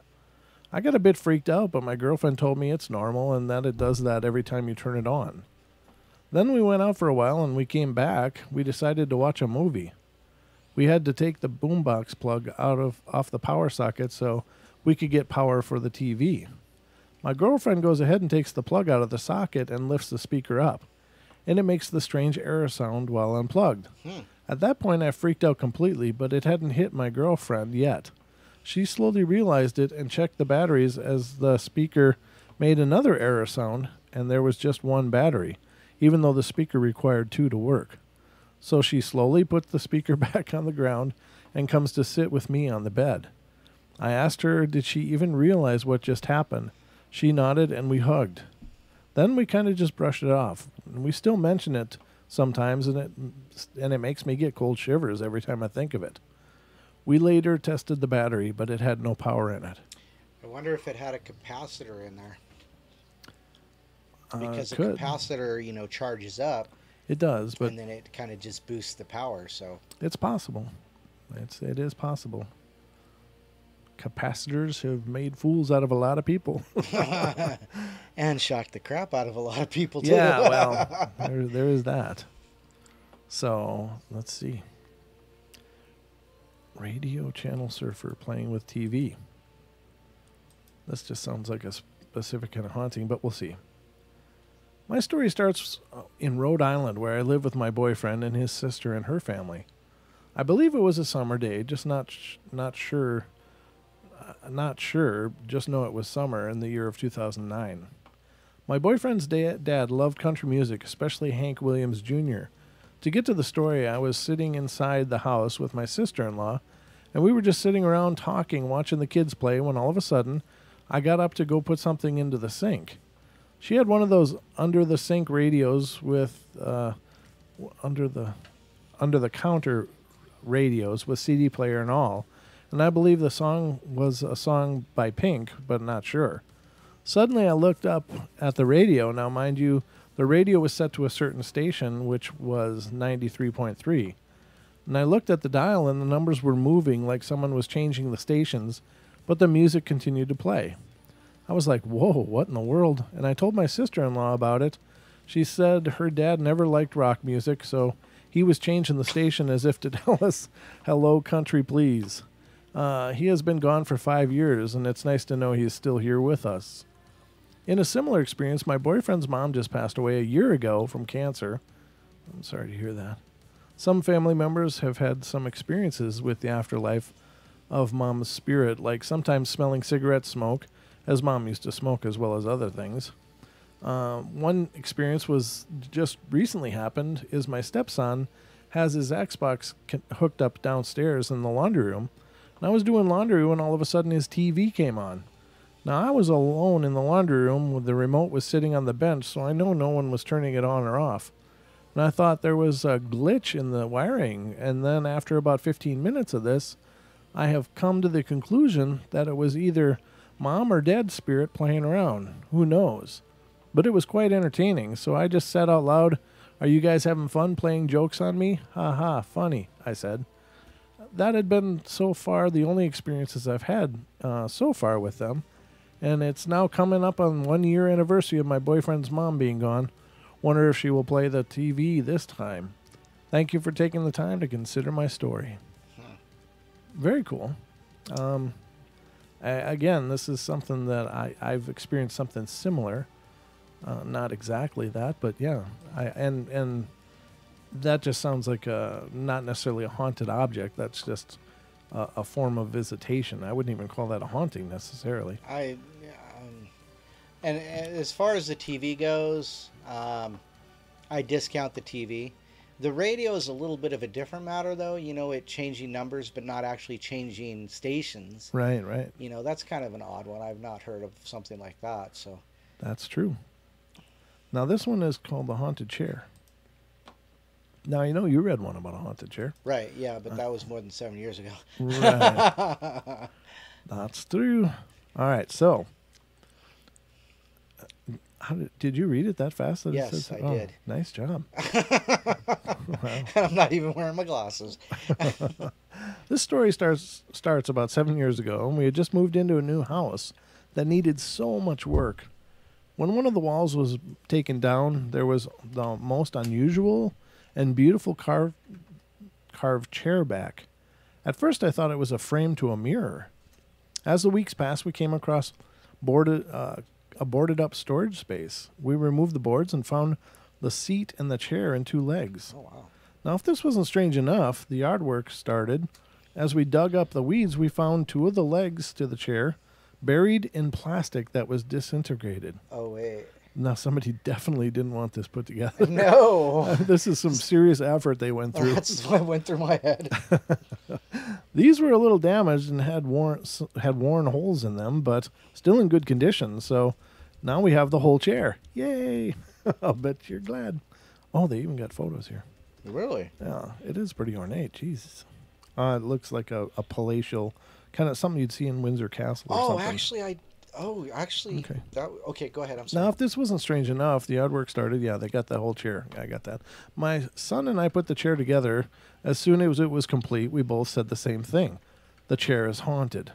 We dismantled it as quickly as we put it together and put it all in a big trash bag and put it in the garage for years.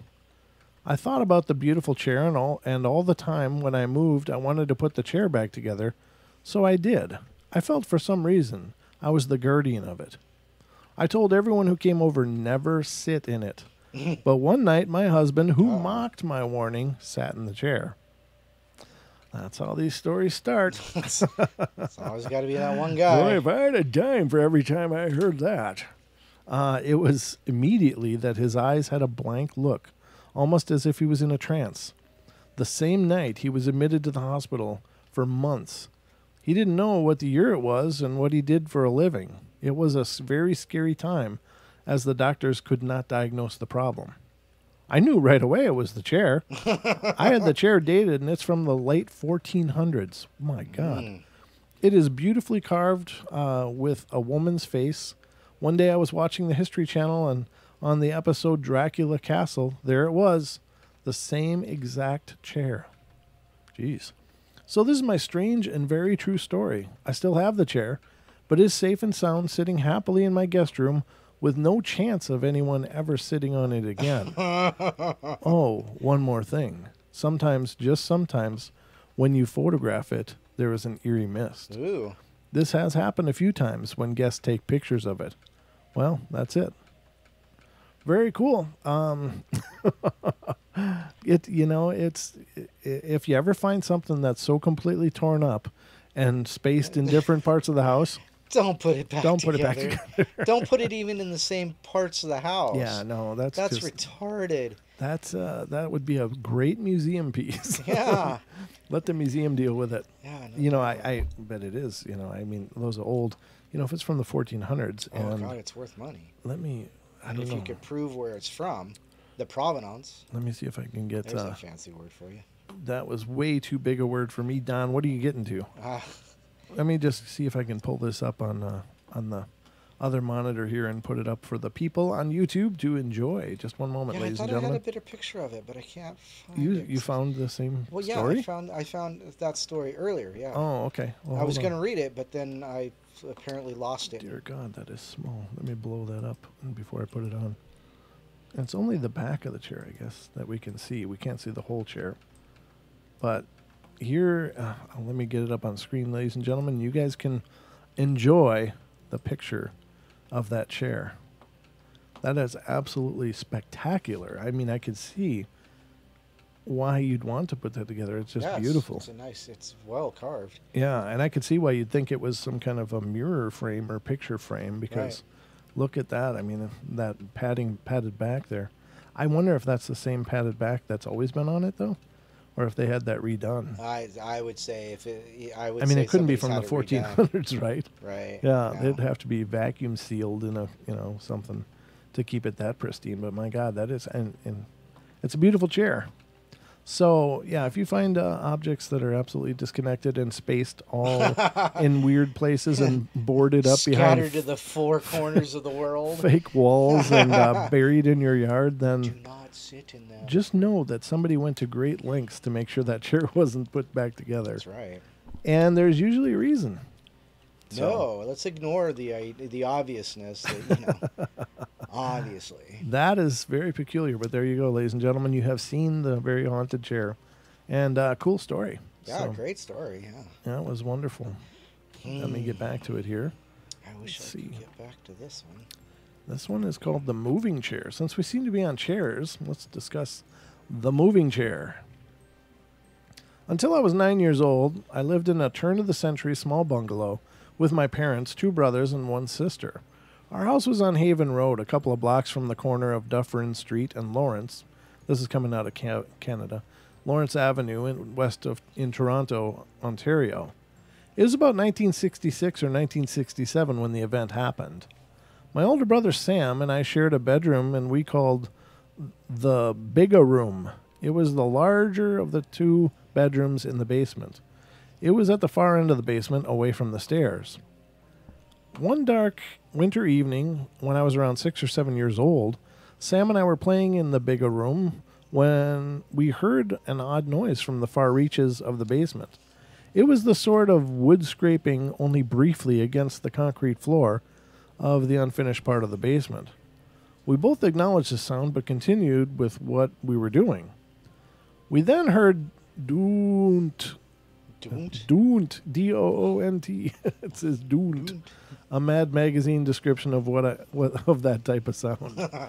It sounded like a wooden chair leg hitting the concrete, like a chair leg would do if it rocked on an uneven basement floor. We assumed it was my 3-year-old younger brother, Paul, at the far end of the basement coming down to play with us. Since my father stored extra dining room chairs near the stairs, we figured Paul was standing there, inadvertently moving one as he decided whether or not to cross the scary unfinished part of the basement. We called out to him, "Paul, we're in the bigger room," but he did not come or answer us. We heard more noise of the wooden chair on the concrete floor, and we called out again, but Paul still did not answer or come to the room. Assuming he was still too scared, Sam and I decided to go get him. When we crossed the basement, the scraping sound and doont sound increased. Paul must really have been pushing the chair around to make that much racket. When we got to the stairwell, Paul was not to be seen, but we still heard the noise. Was he playing tricks on us and hiding? The door on the bottom of the stairwell, when fully open, hid a storage area behind it, and this must be where Paul was, as the sound came from there. I quickly pulled the door towards me to expose Paul, but he was not there. The chair sure was, though. Now, fully in our view, the chair reached a new level of agitation. With no visible means of what was propelling it, the chair was scraping, rocking, slamming, and bouncing on the concrete floor with amazing vigor. After mere seconds of taking in the incredible scene, Sam and I bolted for the stairs, and we were in the living room in no time. But there, by the way, was my brother Paul, watching the hockey game with my dad. We stumbled over ourselves trying to tell Dad what had happened. He did not confirm or deny that we told him. Coming from thrifty lineage, he just calmly asked us if we had turned out the lights in the basement before we left it. We said no and reiterated our account and told him we were too afraid to return. He insisted that we turn out the lights in the basement and the bigger room. Scared stiff, we went downstairs. All was now silent. We ran past the chair area to the bigger room, where I had to stand on a different chair to pull the chain and turn out the light. As soon as it clicked, my brother ran for the stairs with me scrambling off the chair to catch up to him. We never had a chair problem again. In fact, I owned those chairs as an adult in the house I built and still live in with my wife. Over the years, all but one of the chairs was broken and succumbed to the fire pit, but the last survivor, is still in my basement and remains properly quiet. Remains fairly quiet. The only other account of note is that the house was with my younger brother Paul when he was a little older and had graduated to the other basement bedroom, the little room. He insisted that there were monsters coming into his bedroom through a wall. No one believed him. My mother, in an attempt to calm him with logic, asked him how come they would come through solid walls. And he looked around and decided they must come through the only opening he could find and said that they came through the electrical receptacles. He seems to have forgotten all about this. I saw on a recent trip to Toronto that the house had been torn down and replaced. Craziness. Properly quiet. Properly quiet. This is what happens when you make noise into the fire pit. Yeah, exactly. Into the pit of fire. It's what happened to the rest of them. Now you're in charcoal. So, very crazy. This is what happens to haunted chairs in this house. Well, now this is kind of a neat story. We seem to be on chairs, and I'm going to just keep reading them as they come to them, ladies and gentlemen, because I think it's a great topic. I just love this kind of stuff. I was only young when my grandma died, quite young. I don't have a straight memories of her, but neither does it scare me when she visits me. This has come from the UK. The fireplace. My grandma left my mom and dad her house, so we were living there for a while.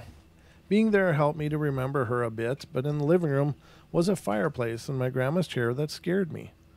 My parents would laugh, but I knew something was there. One night when I was about 5, I woke up from having an accident in my bed where the tumble dryer and washing machine. Oh, wait, I skipped.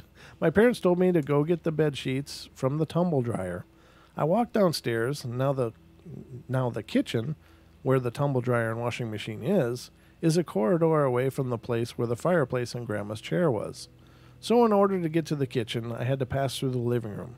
So I tiptoed through the living room, and as I was halfway through, the fire turned on. I went over and turned it off. It's an electric fire. Oh, okay. And I walked towards the corridor again. The fire turned on again. I turned it off again. As I walked to the corridor like I had the other times before, the fireplace turned on again. I got angry this time and turned it off and said, "Stop." I went and got the bed sheets and went back up to bed. I was 10. This is Grandma's chair. I was 10 that year. My parents were next door visiting my neighbor, and I am the only child because we were next, and only child, and because they were next door, I was alone. Somehow I was eager to sit in my grandma's chair, but before I could get there, somebody was there before me. Even though no one was there, you could see the imprints of somebody sitting there. Even I recall there being no imprints before. It's a mystery to me who was there. Maybe it was Grandma. Maybe it was someone who lived in that house before my grandma and haunts that place. I don't know. There you go. Very cool. Grandma's chair. An electric fireplace, huh? Electric fireplace. Those are pretty cool, though. I actually kind of like those. You never have to clean a flue.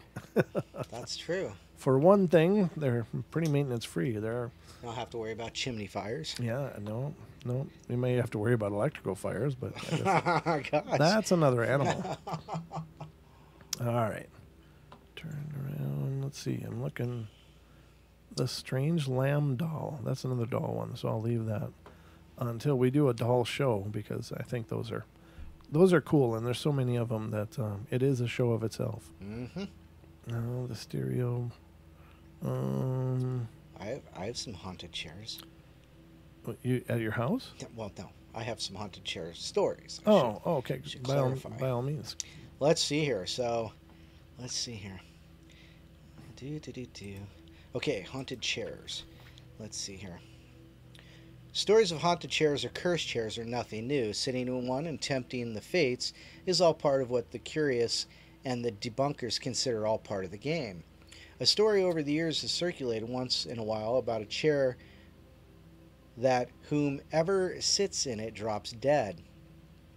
I've heard many tales of young couples expecting their first child who have bought a rocking chair, brought it home, and they have wished that they had left it where they got it from. The Busby chair is one of them. It is an 18th century. He had it on his stoop or tall chair. Okay, the stoop chair is this type of chair. Mm-hmm. Haunted, rather cursed by disreputable Busby. Okay, let's skip that one. eBay haunted chairs for sale. Recently on eBay, up for auction is a chair purchased in Essex, Massachusetts. Oh my goodness. Antique store. The woman purchased the chair from the chair was taken from a house in Gloucester, Massachusetts, that had been vacant for over 50 years and believed to be haunted. When it came time that someone purchased the house, all of the furniture was dumped off at an antique store. The upholstery must have been redone. There was also a crack in the wood where it's extremely sturdy. I hope to see it go to someone who will make my dream come alive, and put the work into this chair to make it beautiful. This must be... Oh, this is the explanation, the description of it. I was recently informed that this chair is actually from mid-1800s, when Gothic furniture and houses were popular. I've been getting a lot of comments and more on this chair as people are looking into it. A friend from the Historic Society was telling me that this was from Captain Fitz Lane, where Captain Fitz Lane would sit and look out of his house in Gloucester Harbor, and supposedly that's who haunts the old house. So that was the description of it. Never thought anything from the strange chair until I began having dreams. In my dreams, I would see this old woman sitting in the chair knitting, humming a tune. I still can't get it out of my head. Mm-hmm. Interesting. We found two. So this is another haunted chair. We found two. This is the second one. Hello, and thank you for taking the time to look. There is a very interesting story behind this chair. Our family loves Gettysburg, PA. Oh gosh, where we go all the time. The last time we went was October 13th through the 15th. They've been having Apple Festival. The first night we were there, we went to the park to see the sights. There is a place in the park that is haunted. Gee, go figure. It's been on the Travel Channel and is very well known. The family went to see it. The place in the park is called Triangular Field, as it's at the bottom of the field show in the picture. Okay. We found one of two chairs there. No one was there at the time, and it was just this random chair. Well, we walked back into the woods, and there was another chair shown in the picture. Well, of course, we did what anyone in our shoes would have done. We took them. Well, that's where we went wrong.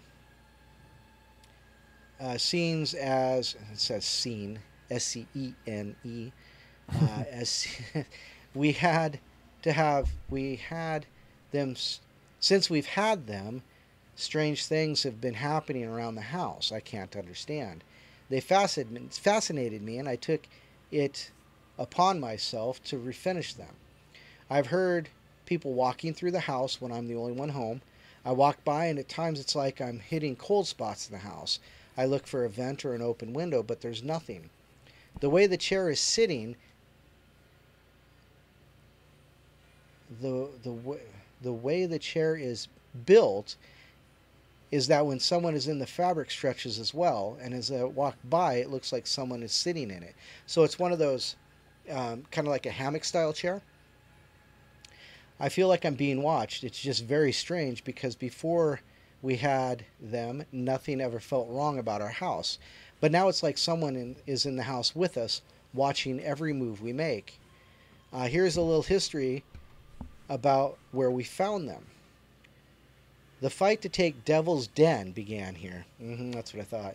In the Triangular Field around 4 p.m. on July 2nd, on the second day of the Battle of Gettysburg. A more definitive account of this attack can be read at the Devil's Den history page. Okay.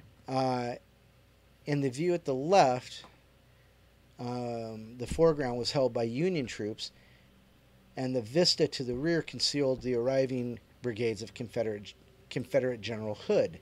In a series of attacks, the victory...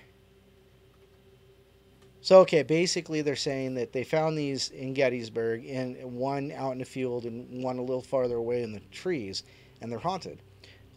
That is definitely not something I would take home. I mean, everybody knows the history and how haunted that whole area, that entire area, just lousy with hauntings. And there's a rock I saw. I watched a video. I saw a video. Oh, I wish I could remember who it was by. But anyhow, they were driving by a rock and in Gettysburg, and they look at this rock, and you can see two Confederate soldiers. Mm-hmm. You could tell they're Confederate soldiers, hiding behind this rock, or one's behind it, one's to the side of it taking cover. Why would you take something home from Gettysburg? Well, because it is a real important piece of history, of course. I mean, I can understand the attraction of taking something. It's just but not something that's obviously so old. Well, that's the attraction. I mean, it's just the logic of taking something from there wouldn't surprise me at all. In fact, I'd be doing the same thing. But I think the importance is learning what to do with it if you have something like that in your possession, which I think is a great place to start talking about. Well, no, I don't think that's the answer. I think I mean. It's one of those things. If you want to take it, or don't. But you have to be at least ready to handle whatever consequences may or may not be with that. And there are things you can do, ladies and gentlemen. I mean, it's not just like, well, that's haunted, screw it, let's just burn it or throw it away, and that's the answer. There are ways of cleansing, and I would like to take a few minutes at least to cover those with you now. I mean, it's 10 minutes to 9. Oh, goodness, is it? So, yeah, we've been Goodness. cooking the night away here, but let me just discuss these with you guys quickly. And basically, it's the idea of cleansing, consecrating is kind of the idea. And there's another part of this practice. It's called charging, but we're not going to worry about that. But cleansing is really powerful, and that is the ritualistic idea that you can remove energies that might be attached. There's a few methods of doing this. One of the most common, of course, would be salt, which we've discussed. Now, whether sprinkling salt or spraying salt water on something with the intent that it's going to remove negative energies is one way that you can do it. Another method is to using the elements. There's earth, wind, fire, water, right? For the 4 primary elements. And whether or not you subscribe to these things is up to you. I'm just putting them out there that these are practices. Some people use the candles and use the flame of the candle as the cleansing and move the item through the flame or near the flame with the idea that the flame will cleanse. There's the same thing with water and, of course, the salt added to it. Another idea that you can do is to bury an item for a period of time. It clearly didn't work in the case of that chair, but only the legs were buried on that chair. Now, that's something to bear in mind as well. But earth, the idea is that you're grounding something. You're grounding out this charge of energy back into the earth. Okay. And so it's kind of works similar to the concept of electricity, that you're grounding.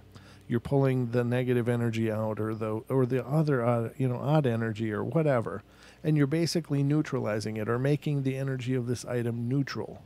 So having it in the ground or doing it symbolically by placing soil on top of something, with the idea that you're grounding it. Again, energy follows intention, so that is a method of doing it.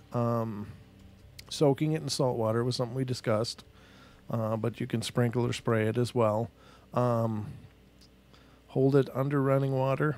You can just use water as its own, without the salt. It would be only more powerful with the salt in it, in my opinion.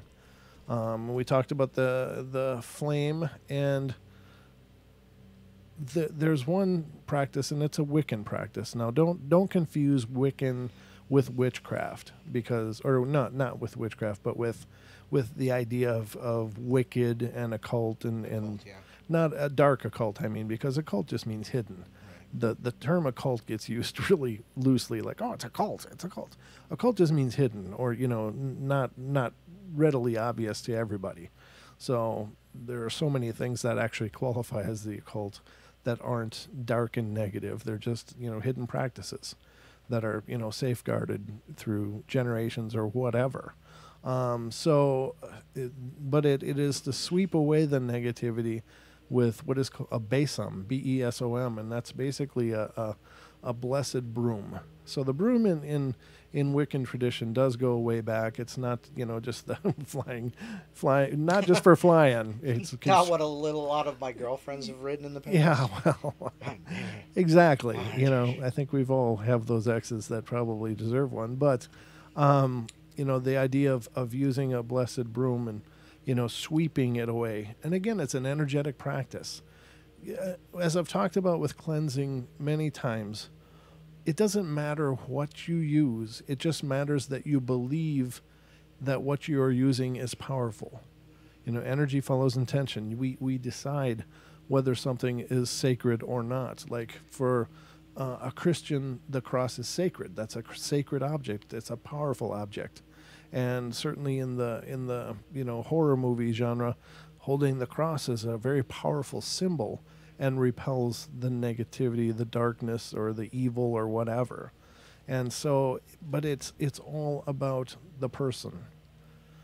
That's why I believe very firmly that some exorcisms are successful, some aren't, because you are at the mercy of the piety of the individual doing it.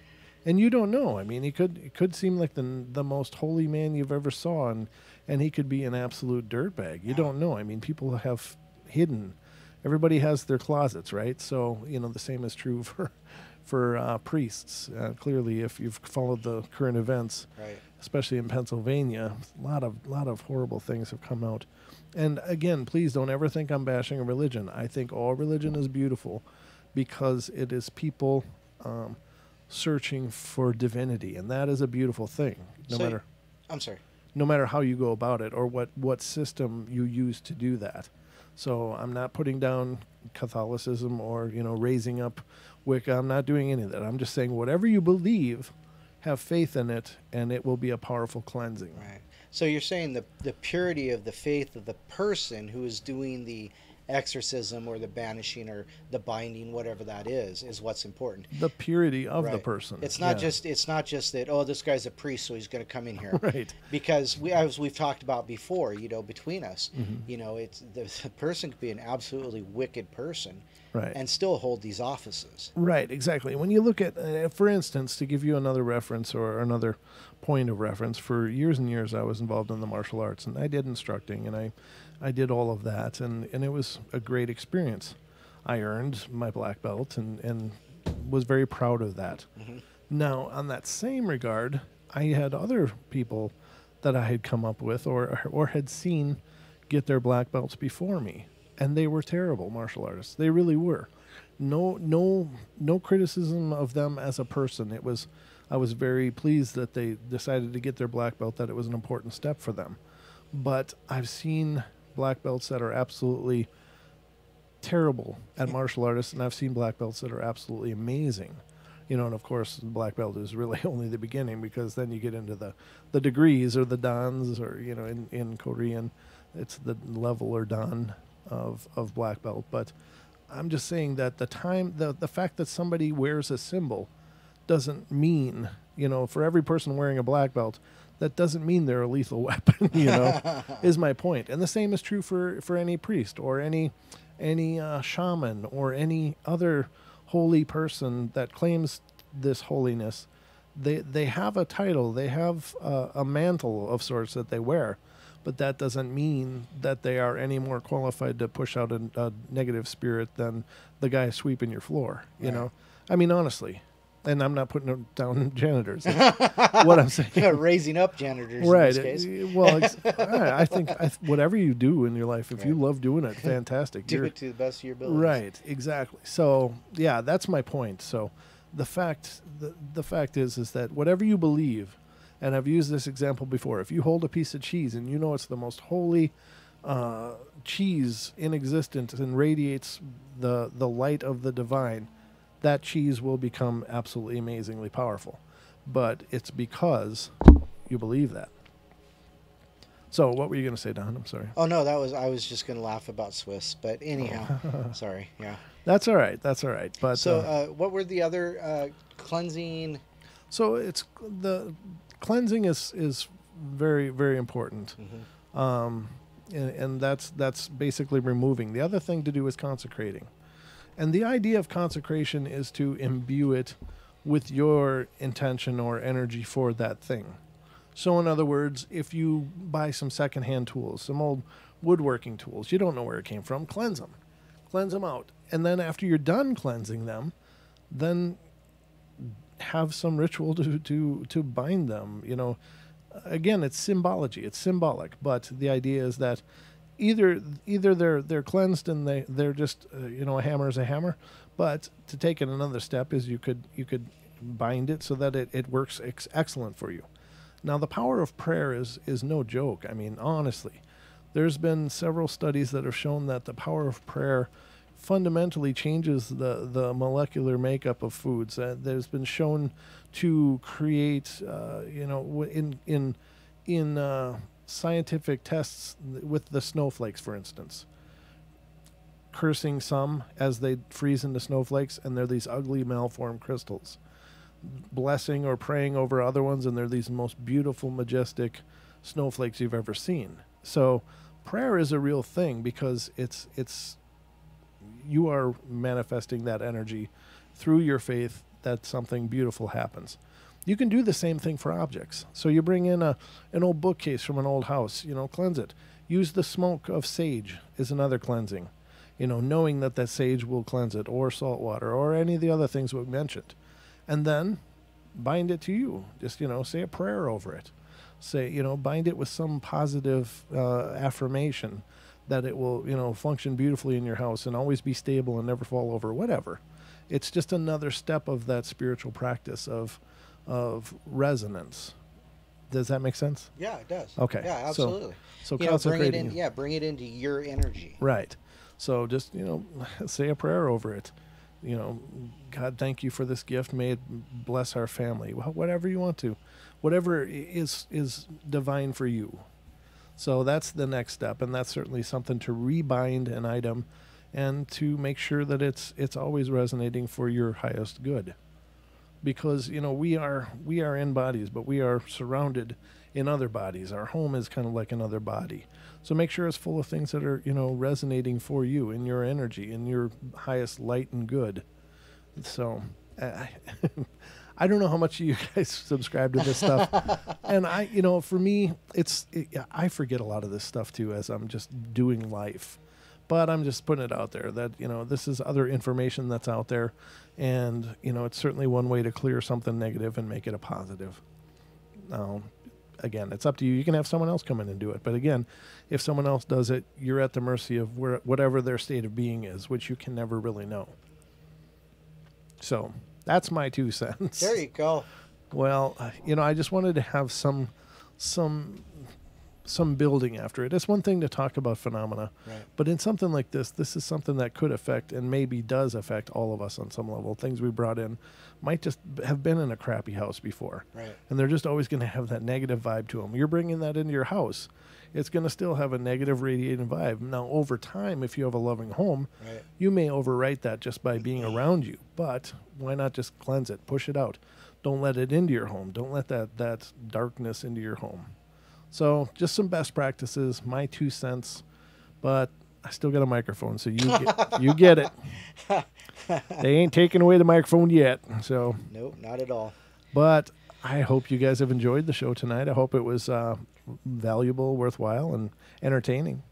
Absolutely. Was it for you, Don? It was, yes. Okay. I love finding out about these, and specifically like objects, because it's interesting what people take for granted every day. It's, well, this is just a chair, but Uncle Sylvester sits over there, and you don't want to sit in his chair, or the fireplace. Granny plays with the fireplace. Suffering. It's a chilly chair. Yeah. No, you're right. So, roast, Razor. I just got here. Well, we've been here for 2 hours, Razor. Yeah. That's not our fault. You're tardy.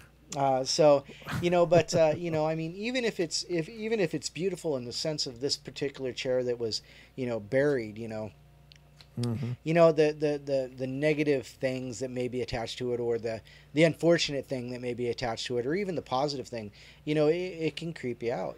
I can see that, but and don't talk to me about TVs. Well, like with electronics, it's harder to put a pin on it. But if you got a rocking chair that rocks all by itself, it's not just it's a little more creepy. It's a lot more creepy. But TVs malfunction, electronics malfunction. At least it's explainable. So no clowns, Lady Death. No clowns. She just clowned the hell out of you. She did. Yes. Ouch. But clowns are happy, Don. Those aren't happy clowns. Those are Pennywise. Oh, God, yeah. So, all right, you guys. Well, we love you bunches. We hope you've found value in the portal. And please keep spreading the word. Spread the word about the portal. Let it be known far and wide in your paranormal groups and friends and acquaintances that we are out here and our heart is beating and growing. And hopefully more people will continue to find us, and this will just keep growing and growing. Somebody told us we cracked 900 during the show tonight. What? So, yeah. Is that possible? Yeah, of course it's possible. Well, I mean, it was 96 last time. Let's see. I'll refresh. What happened? I got $8.99. Well, we're right on the cusp, ladies and gentlemen. Who is going to be 900? 900. Somebody's going to log on to an alt. I got another email. Let me get over there. That's Ken. Ken's got like 3 or 4. He's like, hold on, I'll be right there. I got you back. Ken, bring us home, brother. Bring us home. Oh, goodness. When we hit that 1,000 mark, we'll have to think of something cool to do. Yeah, like... We got to have a celebration point at that point. Celebrate. Sorry. Except that one. Except that one. No, don't do that, Dawn. Stop it, John. Stop it, you silly shop. So there you go. But let's get to more. But we love you guys. Spread the word. Make sure that you're subscribed if you're not already. Like Renee, we would have thought for ages Renee was subscribed. No, it's just like last week. He's like, "Oh, I subscribed today." I know. Or yeah, Renee. Yeah. Oh well, thanks, Renee. It's the thought that counts. We love you all very much, and we'll be back on Friday night, ladies and gentlemen, for more of the Paranormal Portal. So we hope that you're here with us and able to be here. I know it's summertime and people are busy, but we're on late. What else are you going to be doing? Yeah. So get yourself comfortable and see us here on Friday and Saturday night. We got some listener emails coming up on Friday. Nice. And so that'll be fun to get into those right away. And so we'll see what other kind of mayhem we can dig up before then. But we love you all. Be good, be kind, be nice to each other. Help each other out. And if you have a paranormal encounter of your own that you'd like to share, please email it to us here at Paranormal Portal Radio at gmail.com.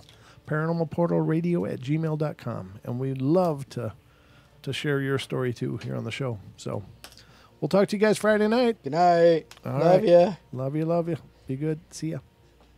And roll the credits. Roll the credits. We should do credits, shouldn't we? Should we do credits? You think we should do credits? Hey. Thanks to Don's beard. Thank you, Don's beard and hat. And thank you, Brent. See ya. All right, the end. The end. Finale. You got to have the end on there. End. The end. All right, are we forgetting anything? We're good, right? Oh, did you mention Deb again? You should plug Deb. Yeah. Well, before you guys go, again, Purple Mystic Readings by Deb on Facebook. Please help her out. Go and like her page. Spread the word if you know anybody that wants a reading. She is an amazing person, and she's going to be on the show again on the 25th, ladies and gentlemen. Good thing I reminded you. The 25th. Thank you for doing that. I would have forgotten. And I know, for no other reason than I get scattered at the end of our episodes because it's a sweat box in here. It is. I understand. It's a stinky man box in here, so oh boy! I don't even and know now the rumminess kicks in. All right, so we'll be back on Friday, ladies and gentlemen, We'll be here for you. I don't know. I think I should be saying something else, but I can't think of what it is. Follow us on Facebook, facebook.com/Paranormal Portal Radio. We are there waiting for you. We're waiting. All right. We'll see you guys Friday. Good night.